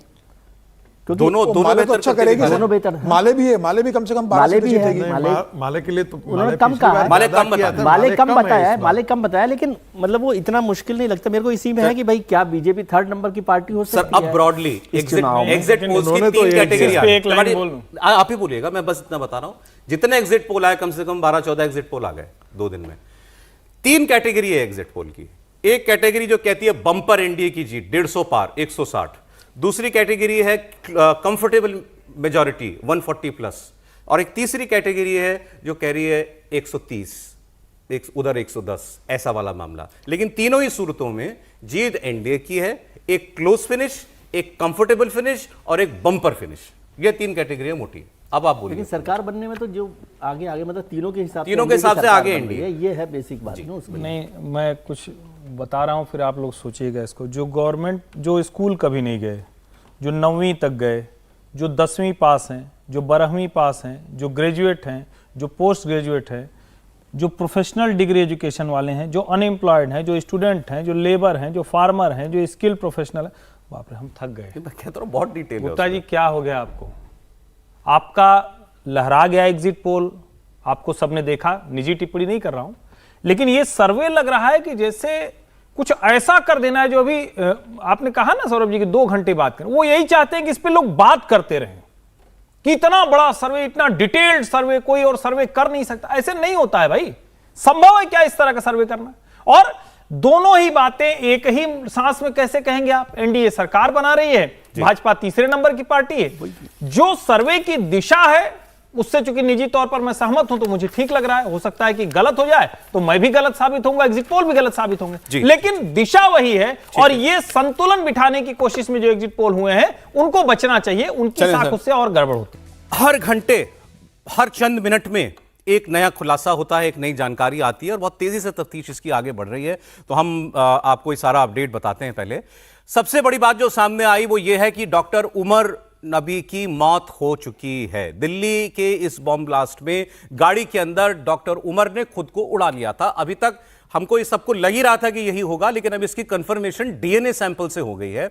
उमर की मां के डीएनए सैंपल्स लिए गए थे और गाड़ी के अंदर जो अवशेष मिले हैं, जिसके अंदर ब्लास्ट हुआ था एक शव के, उससे मिलान किया गया तो वो मिलान हो गया है। ब्लास्ट के बाद कार से मिली हड्डियों, दांत और कपड़ों के टुकड़ों से ये उमर की मां का डीएनए सैंपल मैच किया गया था, वो मैच हो गया है। इसमें एक कहीं मैं पढ़ रहा था, ये भी जानकारी है कि ब्लास्ट के बाद क्या ही बचा होगा जिसमें इतना बड़ा धमाका हुआ। तो जो गाड़ी के अंदर था एक शख्स, उसका तो क्या चिथड़े उड़ गए, वही हुआ। जो स्टीयरिंग होता है और जो एक्सेलेटर होता है उसके बीच में उसका पांव फंसा रह गया, बाकी शरीर बिल्कुल क्षत विक्षत हो गया, पांव उसका बाकी रह गया था, उससे भी उसका मिलान किया है। तो एक बात तो ये कंफर्म हो गई, उमर गाड़ी चला रहा था, उसी ने बम विस्फोट किया, अब गलती से किया या ये जानबूझ के सुसाइड बॉम्बिंग की, वो अलग बात है, लेकिन वो गाड़ी के अंदर उमर ही था, इसकी साइंटिफिक तरीके से अब पुष्टि हो चुकी है। कुछ और खुलासे हुए हैं। फरीदाबाद की इस अल फलाह यूनिवर्सिटी में दिल्ली को दहलाने की साजिश रची जा रही थी। यूनिवर्सिटी की बिल्डिंग नंबर 17 और उसका कमरा नंबर 13, यह बहुत महत्वपूर्ण है, यहीं पर इन आतंकवादी डॉक्टरों की मीटिंग होती थी। जांच में यह पता चल रहा है कि उमर और मुजम्मिल, इनके कमरे से एक डायरी मिली है। डायरी में कुछ कोडवर्ड्स मिले हैं जिसमें 8 से 12 नवंबर का जिक्र है। 8 से 12 नवंबर इंपॉर्टेंट है, 10 नवंबर को धमाका हुआ है। इसके साथ 25 लोगों के नाम उस डायरी में हैं और यह सब दिल्ली से कोसों दूर तुर्की में बैठे हैंडलर के इशारे पर हो रहा था। जांच इसी ओर जारी है। आतंकी डॉक्टर्स जिस हैंडलर के संपर्क में थे वो तुर्की में था। आतंकी जिस हैंडलर से बात करते थे उसका नाम भी अब जांच एजेंसियों के सोर्सेस से हमें मिल रहा है। इसका नाम है उक्कासा। गिरफ्तार आतंकवादी और डॉक्टर उमर मोहम्मद, एक ऐप का नाम है सेशन, इस ऐप के जरिए अब इस हैंडलर से तुर्की में बात करते थे। हैंडलर की लोकेशन तुर्की की राजधानी अंकारा की बताई जा रही है और सूत्र यह भी बता रहे हैं कि मार्च 2022 में भारत से डॉक्टर उमर और मुजम्मिल ये तुर्की गए थे। खबर तो जो महिला डॉक्टर है उसके भी तुर्की जाने की मिल रही है और वहां रहने की इनकी सारी व्यवस्था इसी हैंडलर ने की थी और यहीं से सारा खेल शुरू हुआ। पिछले 2 साल से ये दिल्ली को दहलाने की प्लानिंग कर रहे थे और जैसे जैसे और जांच बढ़ रही है आगे और नई बातें सामने आ रही हैं, क्योंकि अब ये अंकारा तुर्की में बैठा हैंडलर, इसकी बात आ गई, तो आपको मैं बता दूं कि तुर्की की सरकार ने ऑफिशियली एक खंडन जारी किया है कि भारत के मीडिया में इस ब्लास्ट में, इस आतंकवादी घटना में तुर्की में मौजूद किसी व्यक्ति या कुछ व्यक्तियों की संलिप्तता की बात कही जा रही है। हम इसका सिरे से खंडन करते हैं, यह तुर्की की तरफ से कहा गया है इंडियन मीडिया में आ रही खबरों के मुताबिक। लेकिन यह एक जगह से नहीं, कई जगहों से ऐसी बातें आ रही हैं कि इस बार तुर्की में कुछ ना कुछ तो था। ये बार बार तुर्की क्यों जा रहे थे? तुर्की ये जो उमर है और मुजम्मिल है, ये तुर्की किस बात के लिए गए थे? अगर शाहिदा गई थी तो तुर्की उसके जाने की क्या वजह है? और तीनों लोग एक ही देश क्यों जा रहे हैं? पासपोर्ट में ऐसे इनकी फॉरेन ट्रेवल और कोई बहुत ज्यादा नहीं है, तुर्की की ही है, इसीलिए तुर्की का नाम जो है इसके अंदर लिया जा रहा है। तो ये कुछ अपडेट अभी तक का था, वो मैंने आपको बताया। अब एक और बात आपको बता देता हूं। खुफिया एजेंसियों ने जैश ए मोहम्मद की एक टॉप कमांडर डॉक्टर शाहीन के बारे में कुछ अहम जानकारी बताई है।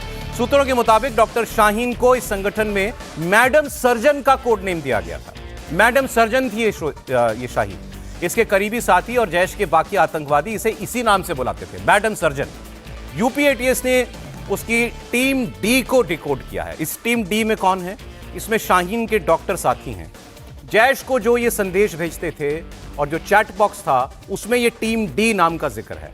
आतंकवादियों के बीच बातचीत के लिए यही कोड वर्ड्स इस्तेमाल किए जाते थे। तो पहले समीर जी, ये बातें, आतंकवादी उमर ब्लास्ट में खुद उड़ गया और ये कोड वर्ड्स की बात हमने बताई और ये तुर्की का जो कनेक्शन इसके अंदर सामने आ रहा है। देखिए, तुर्की का तो लगातार जब ऑपरेशन सिंदूर हुआ था तो पाकिस्तान के समर्थन में तुर्की आता है। जब जम्मू कश्मीर से आर्टिकल 370 हटती है तो तुर्की इस पर आपत्ति दर्ज करता है। और अब जो ब्लास्ट हुआ उसमें तुर्की का कनेक्शन की तुर्की की राजधानी अंकारा में बैठकर हैंडलर जिस तरह से कर रहा था, तो तुर्की को तो यूरोप का प्रवेश द्वार कहा जाता है। तो क्या अब तुर्की पाकिस्तान के अलावा तुर्की एक दूसरा देश बन रहा है जहां एंटी इंडिया टेररिस्ट एक्टिविटी का जो पनाहगाह दिया जाता है, जो शरण दिया जाता है आतंकवादी को, क्या तुर्की अब एक नया पाकिस्तान भारत के लिए बन रहा है? तो मुझे लग रहा है बड़ी चिंता का विषय है कि अगर तुर्की भी इस तरह से अगर बढ़ रहा है। हालांकि तुर्की के आधिकारिक साइड से कहा गया है कि भाई अभी हमारा इसमें कोई लेना देना नहीं है, लेकिन सारे संकेत ये बता रहे हैं और जब एजेंसियां बता रही है कि हैंडलर तुर्की में बैठा हुआ था, तो क्या तुर्की का सपोर्ट उसको मिल रहा है? तुर्की और पाकिस्तान मिलकर भारत के अंदर कोई आतंकवादी अंजाम को देने के लिए कोई ज्वाइन कर रहे हैं?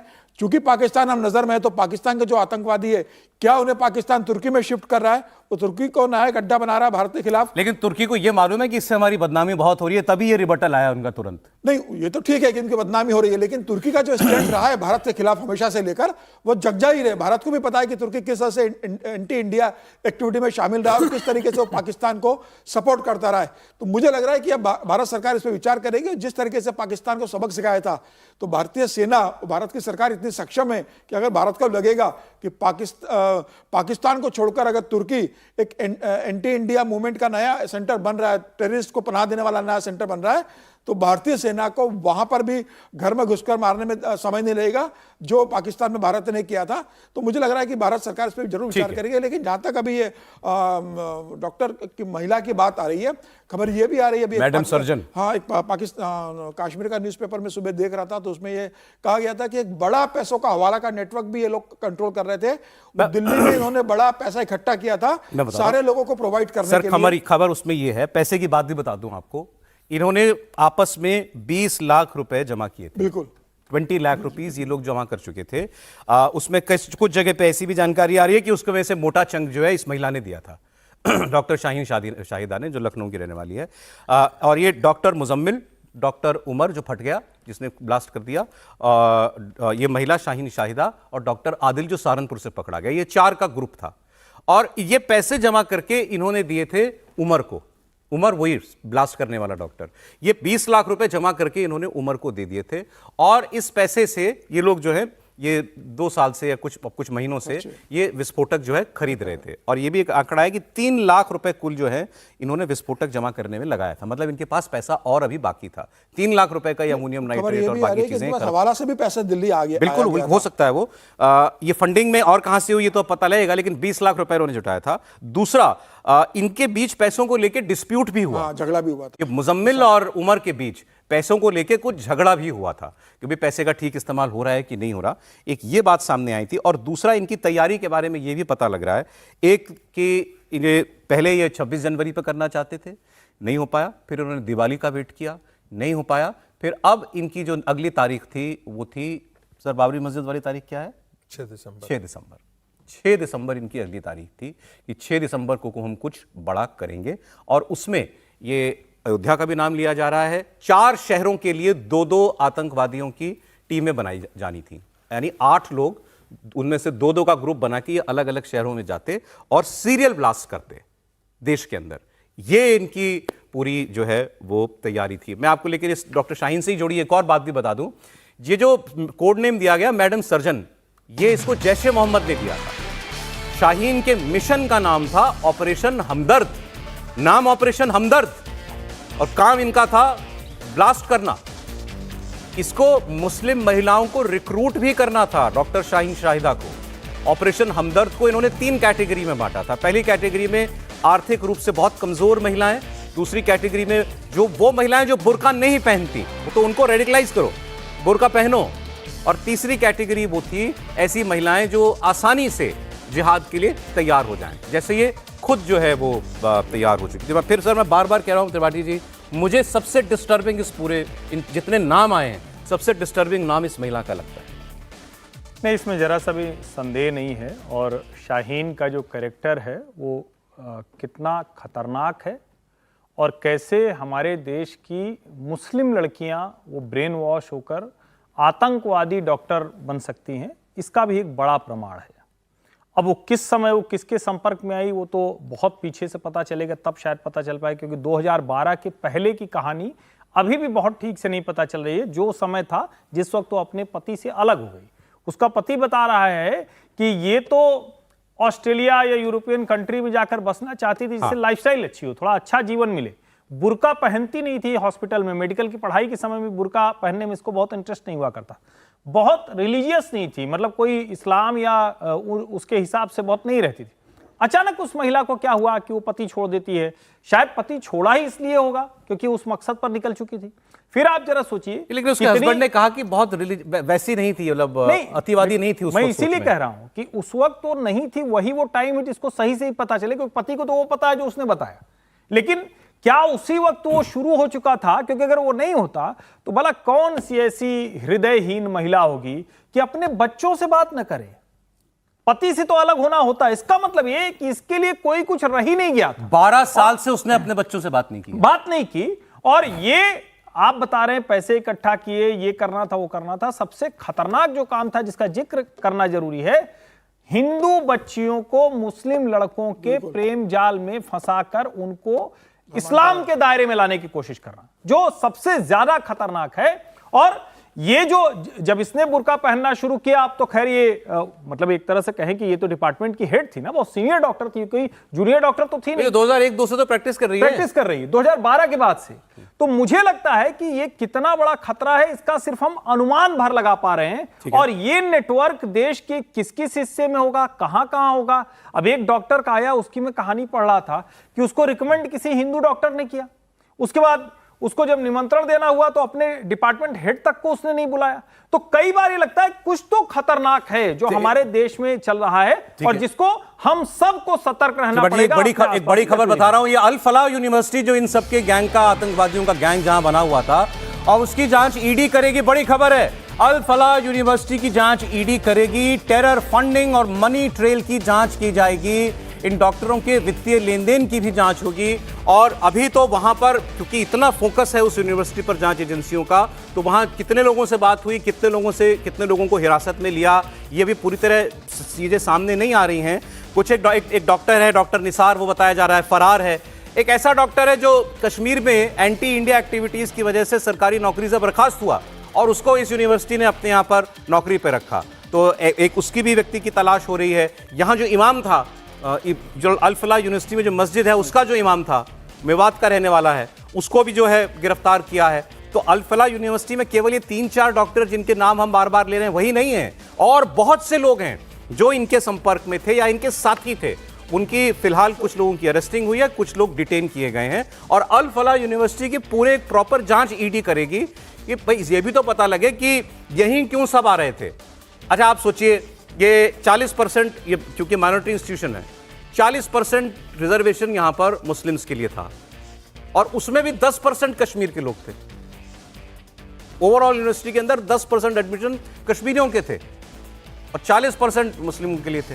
तो आप कश्मीर पर और खासकर कश्मीर से लोगों को मतलब अट्रैक्टिव लग रही थी ये जगह पढ़ने के लिए, आने के लिए, और उसमें भी इस किस्म के इतने रेडिकलाइज्ड लोग। तो ऐसी जगह की तो जांच होनी चाहिए। जोड़ दूं सर, में जलालुद्दीन का भी इनसे संपर्क निकलेगा। जब जांच होगी ना तो खबर आएगी कि जलालुद्दीन भी इस नेटवर्क में शामिल था और जलालुद्दीन भी इनको पैसे वैसे का लेन देन करता होगा। जब आएगी तो जलालुद्दीन ने जिस तरीके से रुपये में किया है, ये जरूर आपस में कहीं ना कहीं इनका लिंक होगा। लेकिन यूनिवर्सिटी पर क्या कहना आपको? देखिए, मेरे लिए तो कोई ये आश्चर्यजनक चीज़ ही नहीं दिख रही है। और फिर जब मैं कहता हूँ आप लोगों से, तो आप लोग यही हमसे बार बार कहते हैं कि ये प्रोफेसर साहब तो यही कहते ही रह रहे हैं, और पिछले 12 साल से मैं यही कर रहा हूँ। ये देश बारूद की ढेर पर बैठा हुआ है। ये मैं फिर से आपसे कह रहा हूँ, ये देश बारूद की ढेर पर बैठा हुआ है। ईडी आज छापा मार रही है, कल पड़ेंगे। क्या भारत की एजेंसियों को पहले से पता नहीं है? इस देश में क्या अलीगढ़ जो जितनी भी मुस्लिम संस्थाएं हैं, क्या वो रडार पर नहीं होने चाहिए, दायरे में नहीं होने चाहिए थे?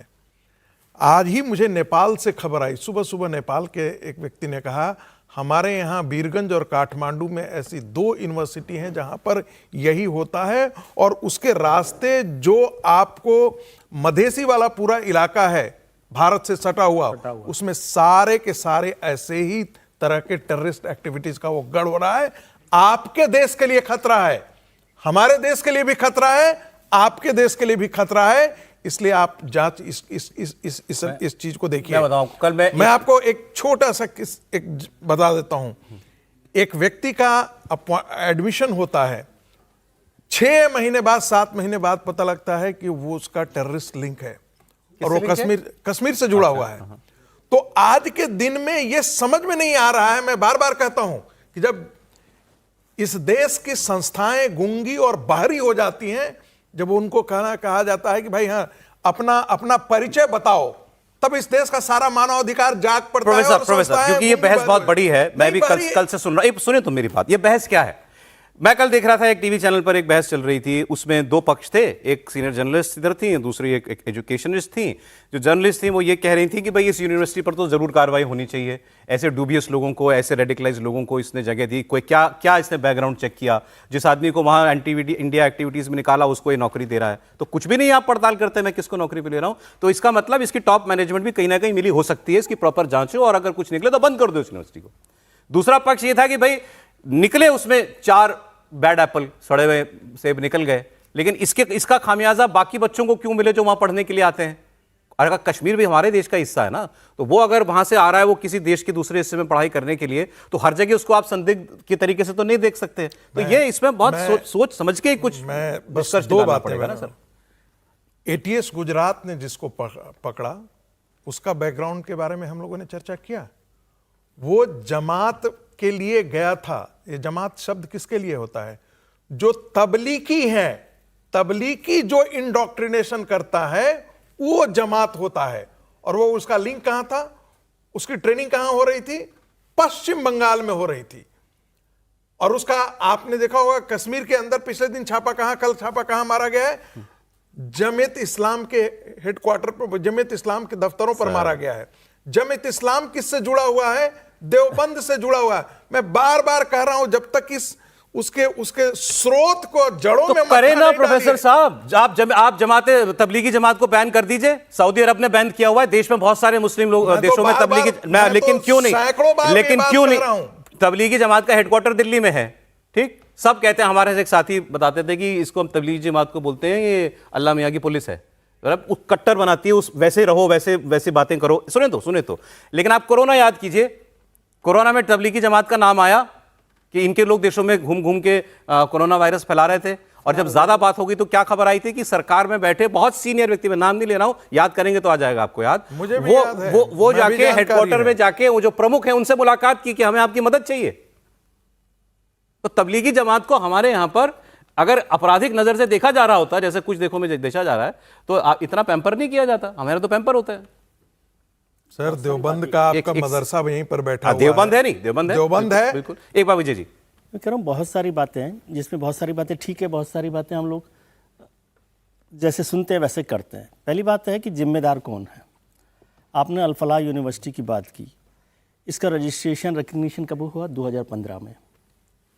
ये कहाँ पर चलती है? हरियाणा में चल रही है। हरियाणा में किसकी सरकार है? भारतीय जनता पार्टी की सरकार है।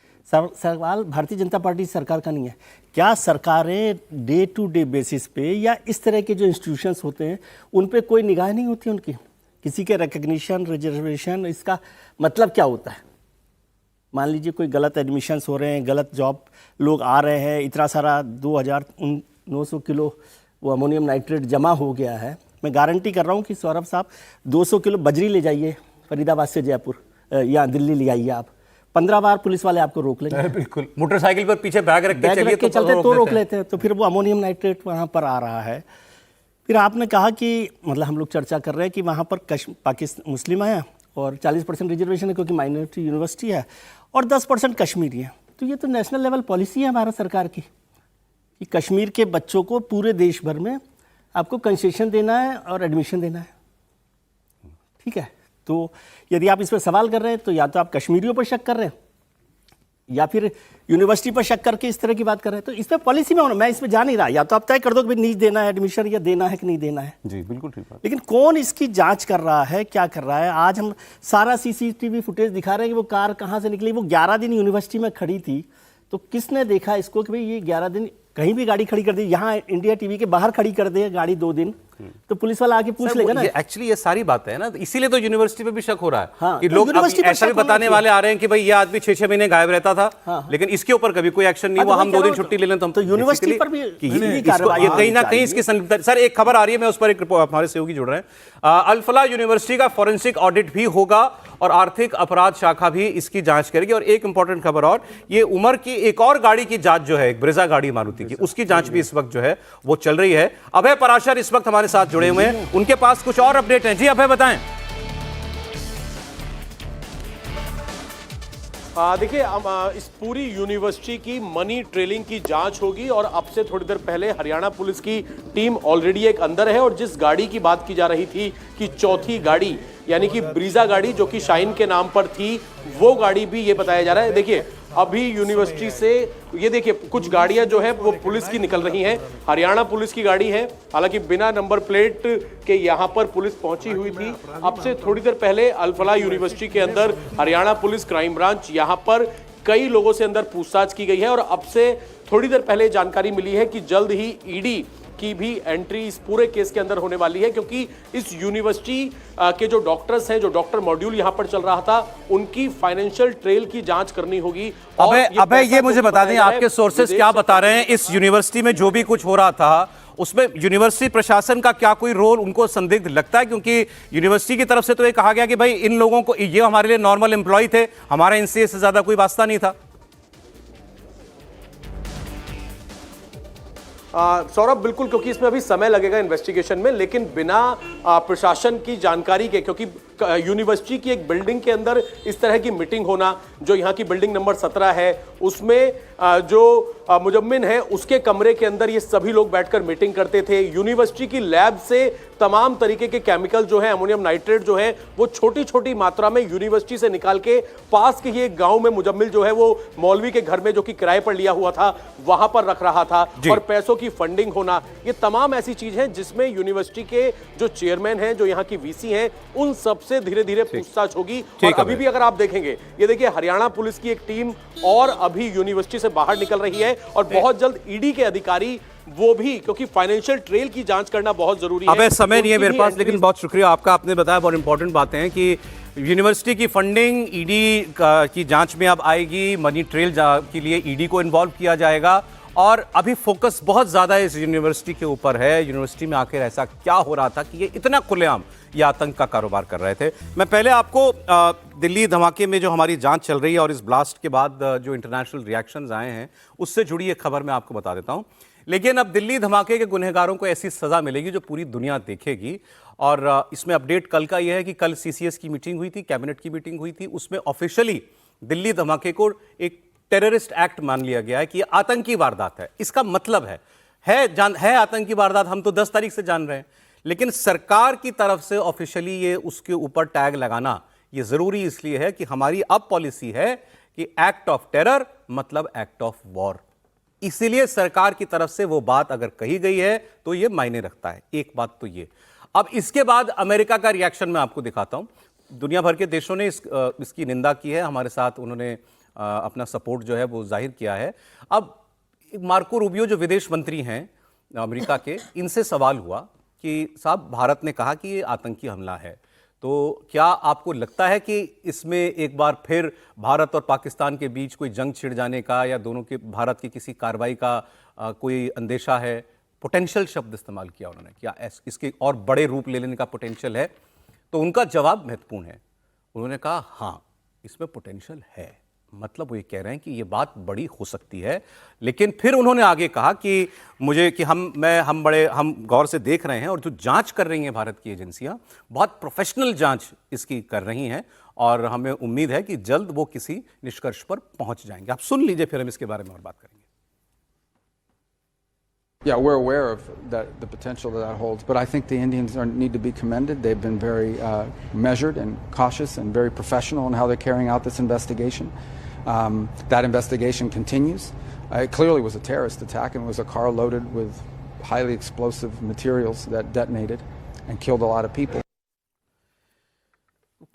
मैं समझना चाह रहा हूं कि सर जय त्रिवेदी जी की ये जो कह रहे हैं, एक तो इन्होंने कहा कि हाँ ये बात बड़ी हो सकती है, बन सकती है, बड़ा रूप ले सकती है, फिर कह रहे हैं, फिर जांच की तारीफ कर रहे हैं। तो मतलब क्या ये कहना चाहते हैं कि भाई जांच के बाद शायद हमें इस पाकिस्तान पर उंगली उठाने का मौका ना मिले, एक स्पेस मिल जाए? वही मैं कह रहा हूँ कि एक स्पेस मिल जाए। लेकिन ये कहना भी कि पोटेंशियल है, ये भी अपने आप में एक बड़ी बात है कि अमेरिका जिस तरह से पाकिस्तान को अपनी गोद में लेकर बैठा हुआ है, उसके बाद भी यदि भारत ने ये कहा कि ये एक्ट ऑफ टेरर है, हम लोग तो कई दिन से इस पर चर्चा कर रही थी, जब से हुआ तब से एक्ट ऑफ टेरर, लेकिन भारत सरकार ये कह दे और उसको वो कहें कि पोटेंशियल है और गवर्नमेंट जो है वो ठीक से इन्वेस्टिगेशन कर रही है, तो मतलब यदि वो कहीं पर पहुंचेगी तो इसका मतलब अमेरिका को उसको सपोर्ट करने की जरूरत पड़ेगी ना। नहीं, मैं दूसरी तरीके से देख रहा हूं, क्या वो ये कह रहे हैं कि भाई इन्वेस्टिगेशन पहले पूरा कर लीजिए, फिर पाकिस्तान की बात होगी? इसलिए मैंने कहा कि स्पेस उन्होंने दे दिया कि पाकिस्तान की बात अभी मत कीजिए, लेकिन फिर भी यदि भारत की एजेंसी जो उस पर पहुंचती हैं, और आप सोचिए भारत सरकार ने भी इतनी जल्दी नहीं किया कि कहा हो कि पाकिस्तान का नाम ही नहीं लिया उन्होंने। भारत सरकार ने नाम नहीं लिया Pakistan. Even act of terror कहने में भी जब सीसीएस की बैठक हुई है, जिसमें सारा जो हमारे इनपुट था सिक्योरिटी एजेंसीज का, इंटेलिजेंस एजेंसी के, उसके बाद ये बात कही गई है। तो एक चीज लेकिन आज पॉइंट आउट की गई थी, एक पेपर में मैं पढ़ रहा था, प्रधानमंत्री ने भूटान में जब पहली बार इसके ऊपर बयान दिया, हिंदी में बोले और फिर अंग्रेजी में कहा कि इसके परपेट्रेटर्स को सजा देंगी, दे विल नॉट गो अनपनिश्ड, अंग्रेजी में बोला।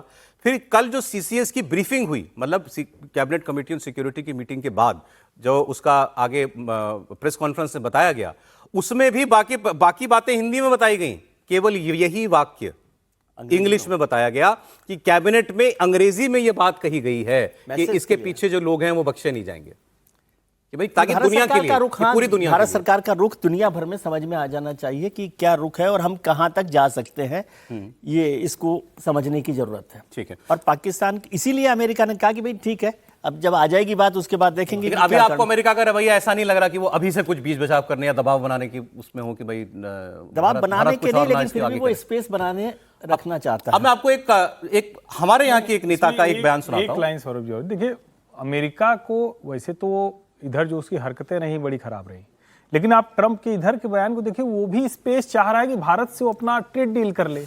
अगर ये चीजें शुरू हो गई तो डोनाल्ड ट्रंप जैसे व्यक्ति को वो करने में कहां फिर अवसर मिलेगा, उसकी तो गुंजाइश खत्म हो जाएगी। तो वो भी एक मसला है। मैं इसमें देखें क्या है, मतलब ये बहस क्या है?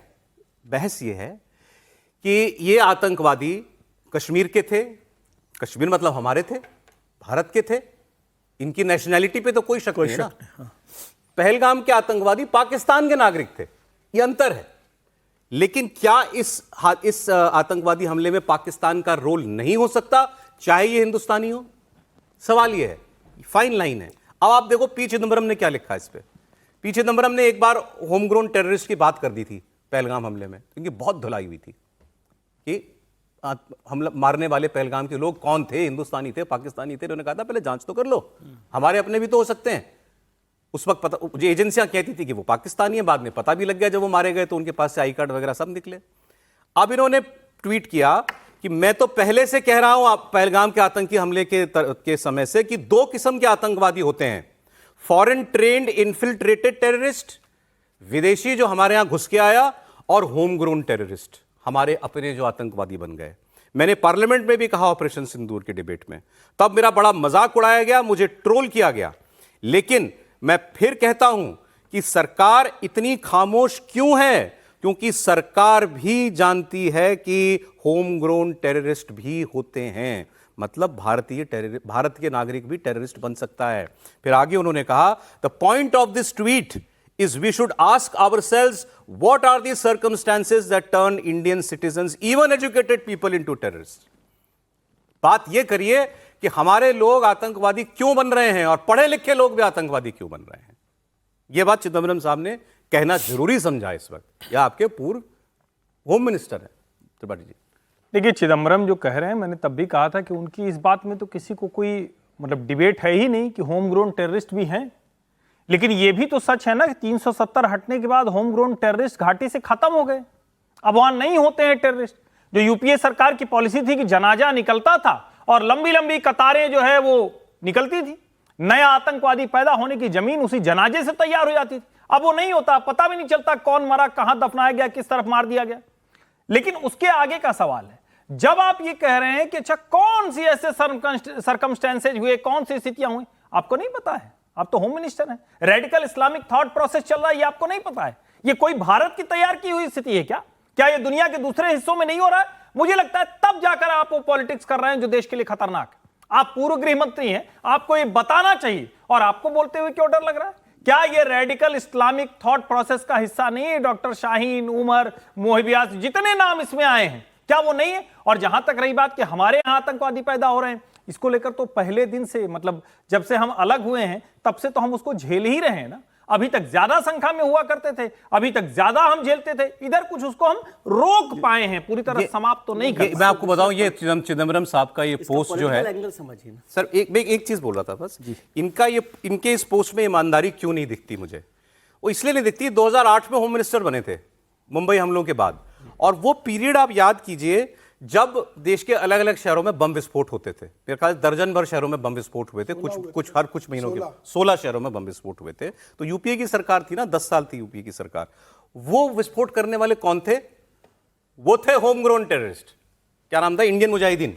बिल्कुल, इंडियन मुजाहिदीन। यहां के महाराष्ट्र के रहने वाले थे ना, भटकल भाई, भटकल ब्रदर्स जी बोलते थे ना, वो पाकिस्तान चला गया था बाद में, वहां पे पाकिस्तान का समर्थन था, वो भाग के पाकिस्तान ही गया था, पाकिस्तान से ही आर्म्स एम्यूनिशन ये सब लेता होगा, लेकिन वो ये तो फिर भी कश्मीर का है जहां पाकिस्तान का रोल बहुत प्रोमिनेंट है। वो तो महाराष्ट्र का था, भिवंडी का रहने वाला था, 16 शहर दहला दिए थे।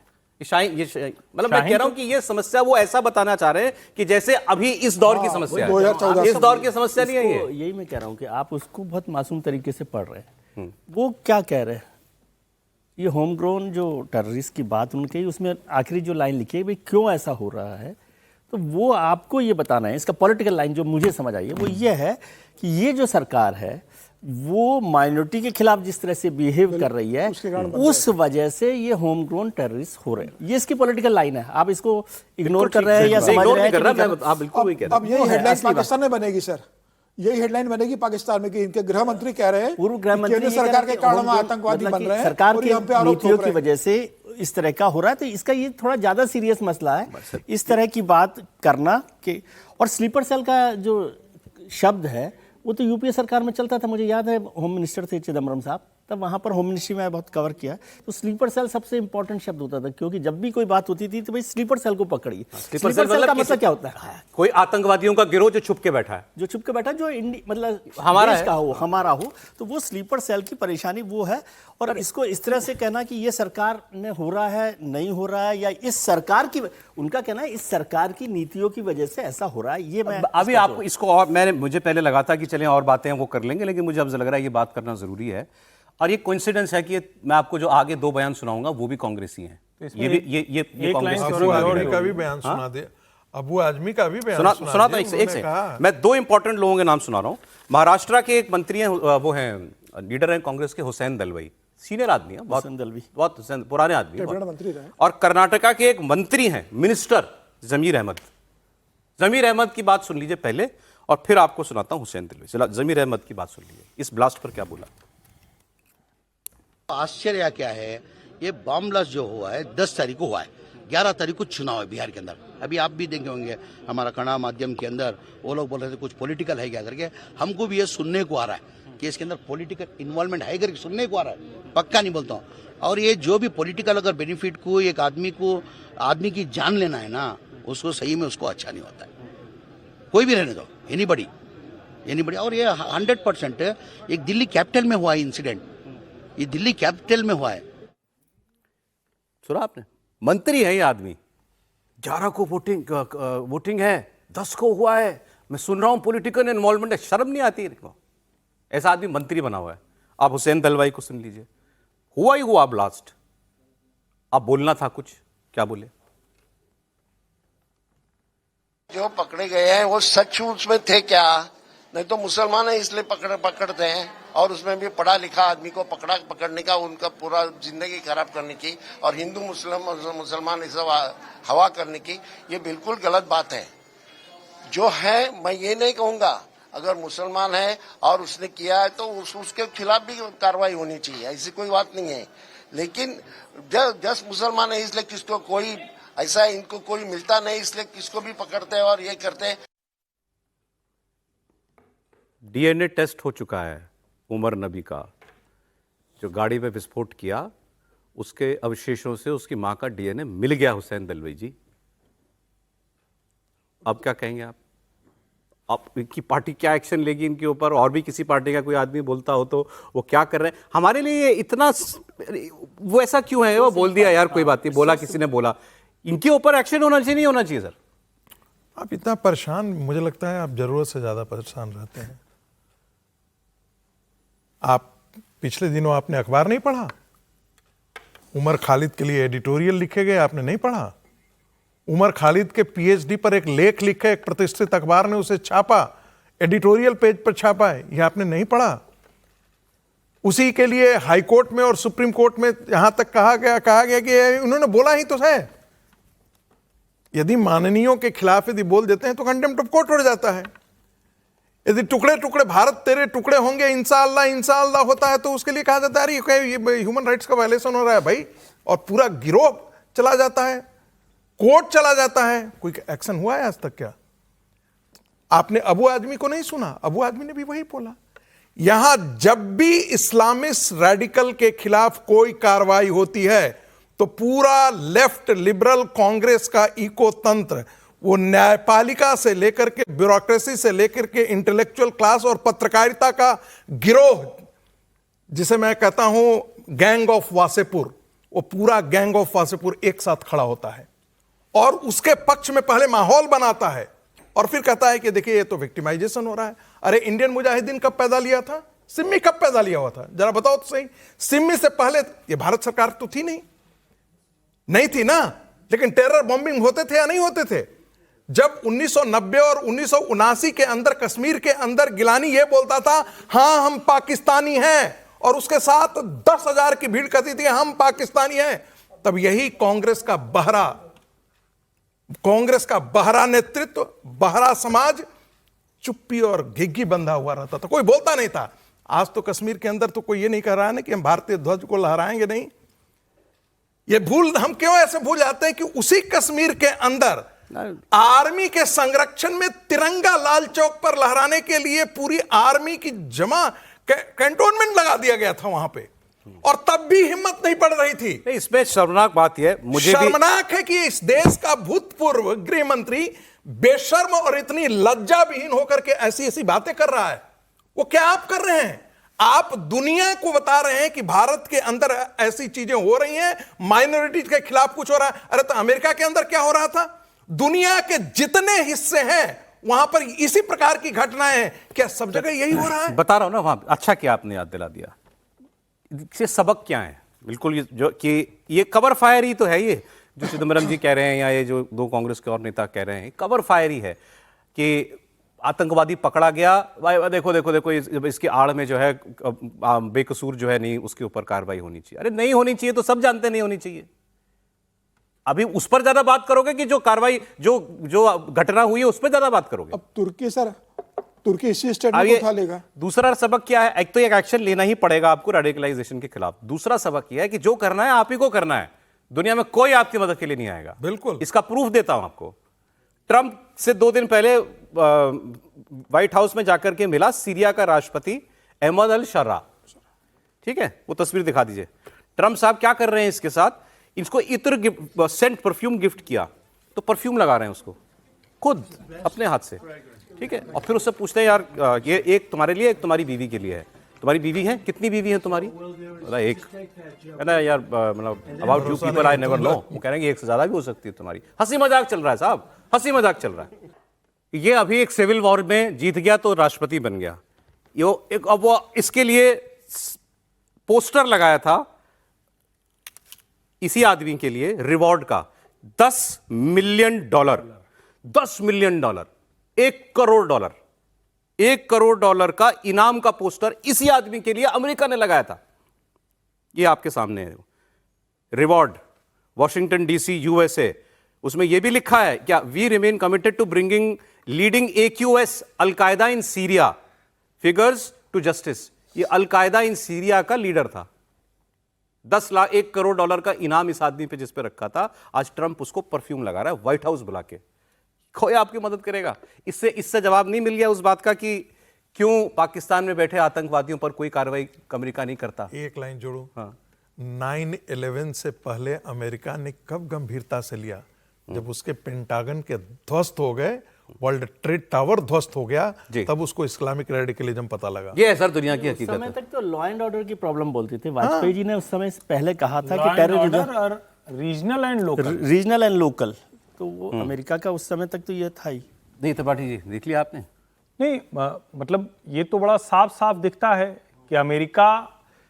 अच्छा एक चीज और मैं कहूँ, मतलब इसको दूसरी तरह से देखिए। मैं कई बार ये सोचता हूँ, भारत के लोगों को जरा ये भी सोचना चाहिए कि हम कब तक, चलिए एक समय रहा होगा तो रशिया चाहिए था, अमेरिका चाहिए था, अब हमें अपने लिहाज से ही सोचने की आदत डालनी पड़ेगी। ये भी हम भारतीयों की समस्या है, क्योंकि चाहे ट्रंप हो, चाहे जिनपिंग हो, चाहे पुतिन हो, या जो अरब वर्ल्ड है, कोई भी है, वो हर कोई अपने लिहाज से काम कर रहा है। और जब आप ताकतवर हो जाएंगे तो ट्रंप आपको इत्र लगाएगा, ट्रंप आपको परफ्यूम लगाएगा। इसकी जरूरत है आज, इसलिए बुला के खाना खिला रहा है। आप कमजोर हो जाएंगे तो क्या होगा? तो जेलेंस्की के साथ जो किया था ओवल ऑफिस में वो करेगा। तो बड़ा सीधा सा है फॉर्मूला ये। और सचमुच जिसके ऊपर आप $10 मिलियन का रिवॉर्ड रखते हैं, आप उसको ओवल ऑफिस में बुलाकर कर रहे हैं। ठीक है, या तो तब वो आतंकवादी नहीं था, और या आज आपकी अलकायदा का आतंकवादी था वो। आज वो सीरिया का राजा बन गया, सीरिया चला रहा है, तो सीरिया उसको मदद चाहिए। सीरिया में तख्ता पलट ही किया गया क्योंकि वहां पर प्रो रशियन गवर्नमेंट थी वहां पर। सो इसका सबक कि अब क्या अपने हाथ से ही आपको करना पड़ेगा, जो भी लड़ाई है खुद ही लड़नी पड़ेगी आपको, और मजबूती के साथ लड़नी पड़ेगी, और उम्मीद है कि भारत यही कर रहा है और आगे करेगा। बहुत शुक्रिया सर, समय इतना ही था।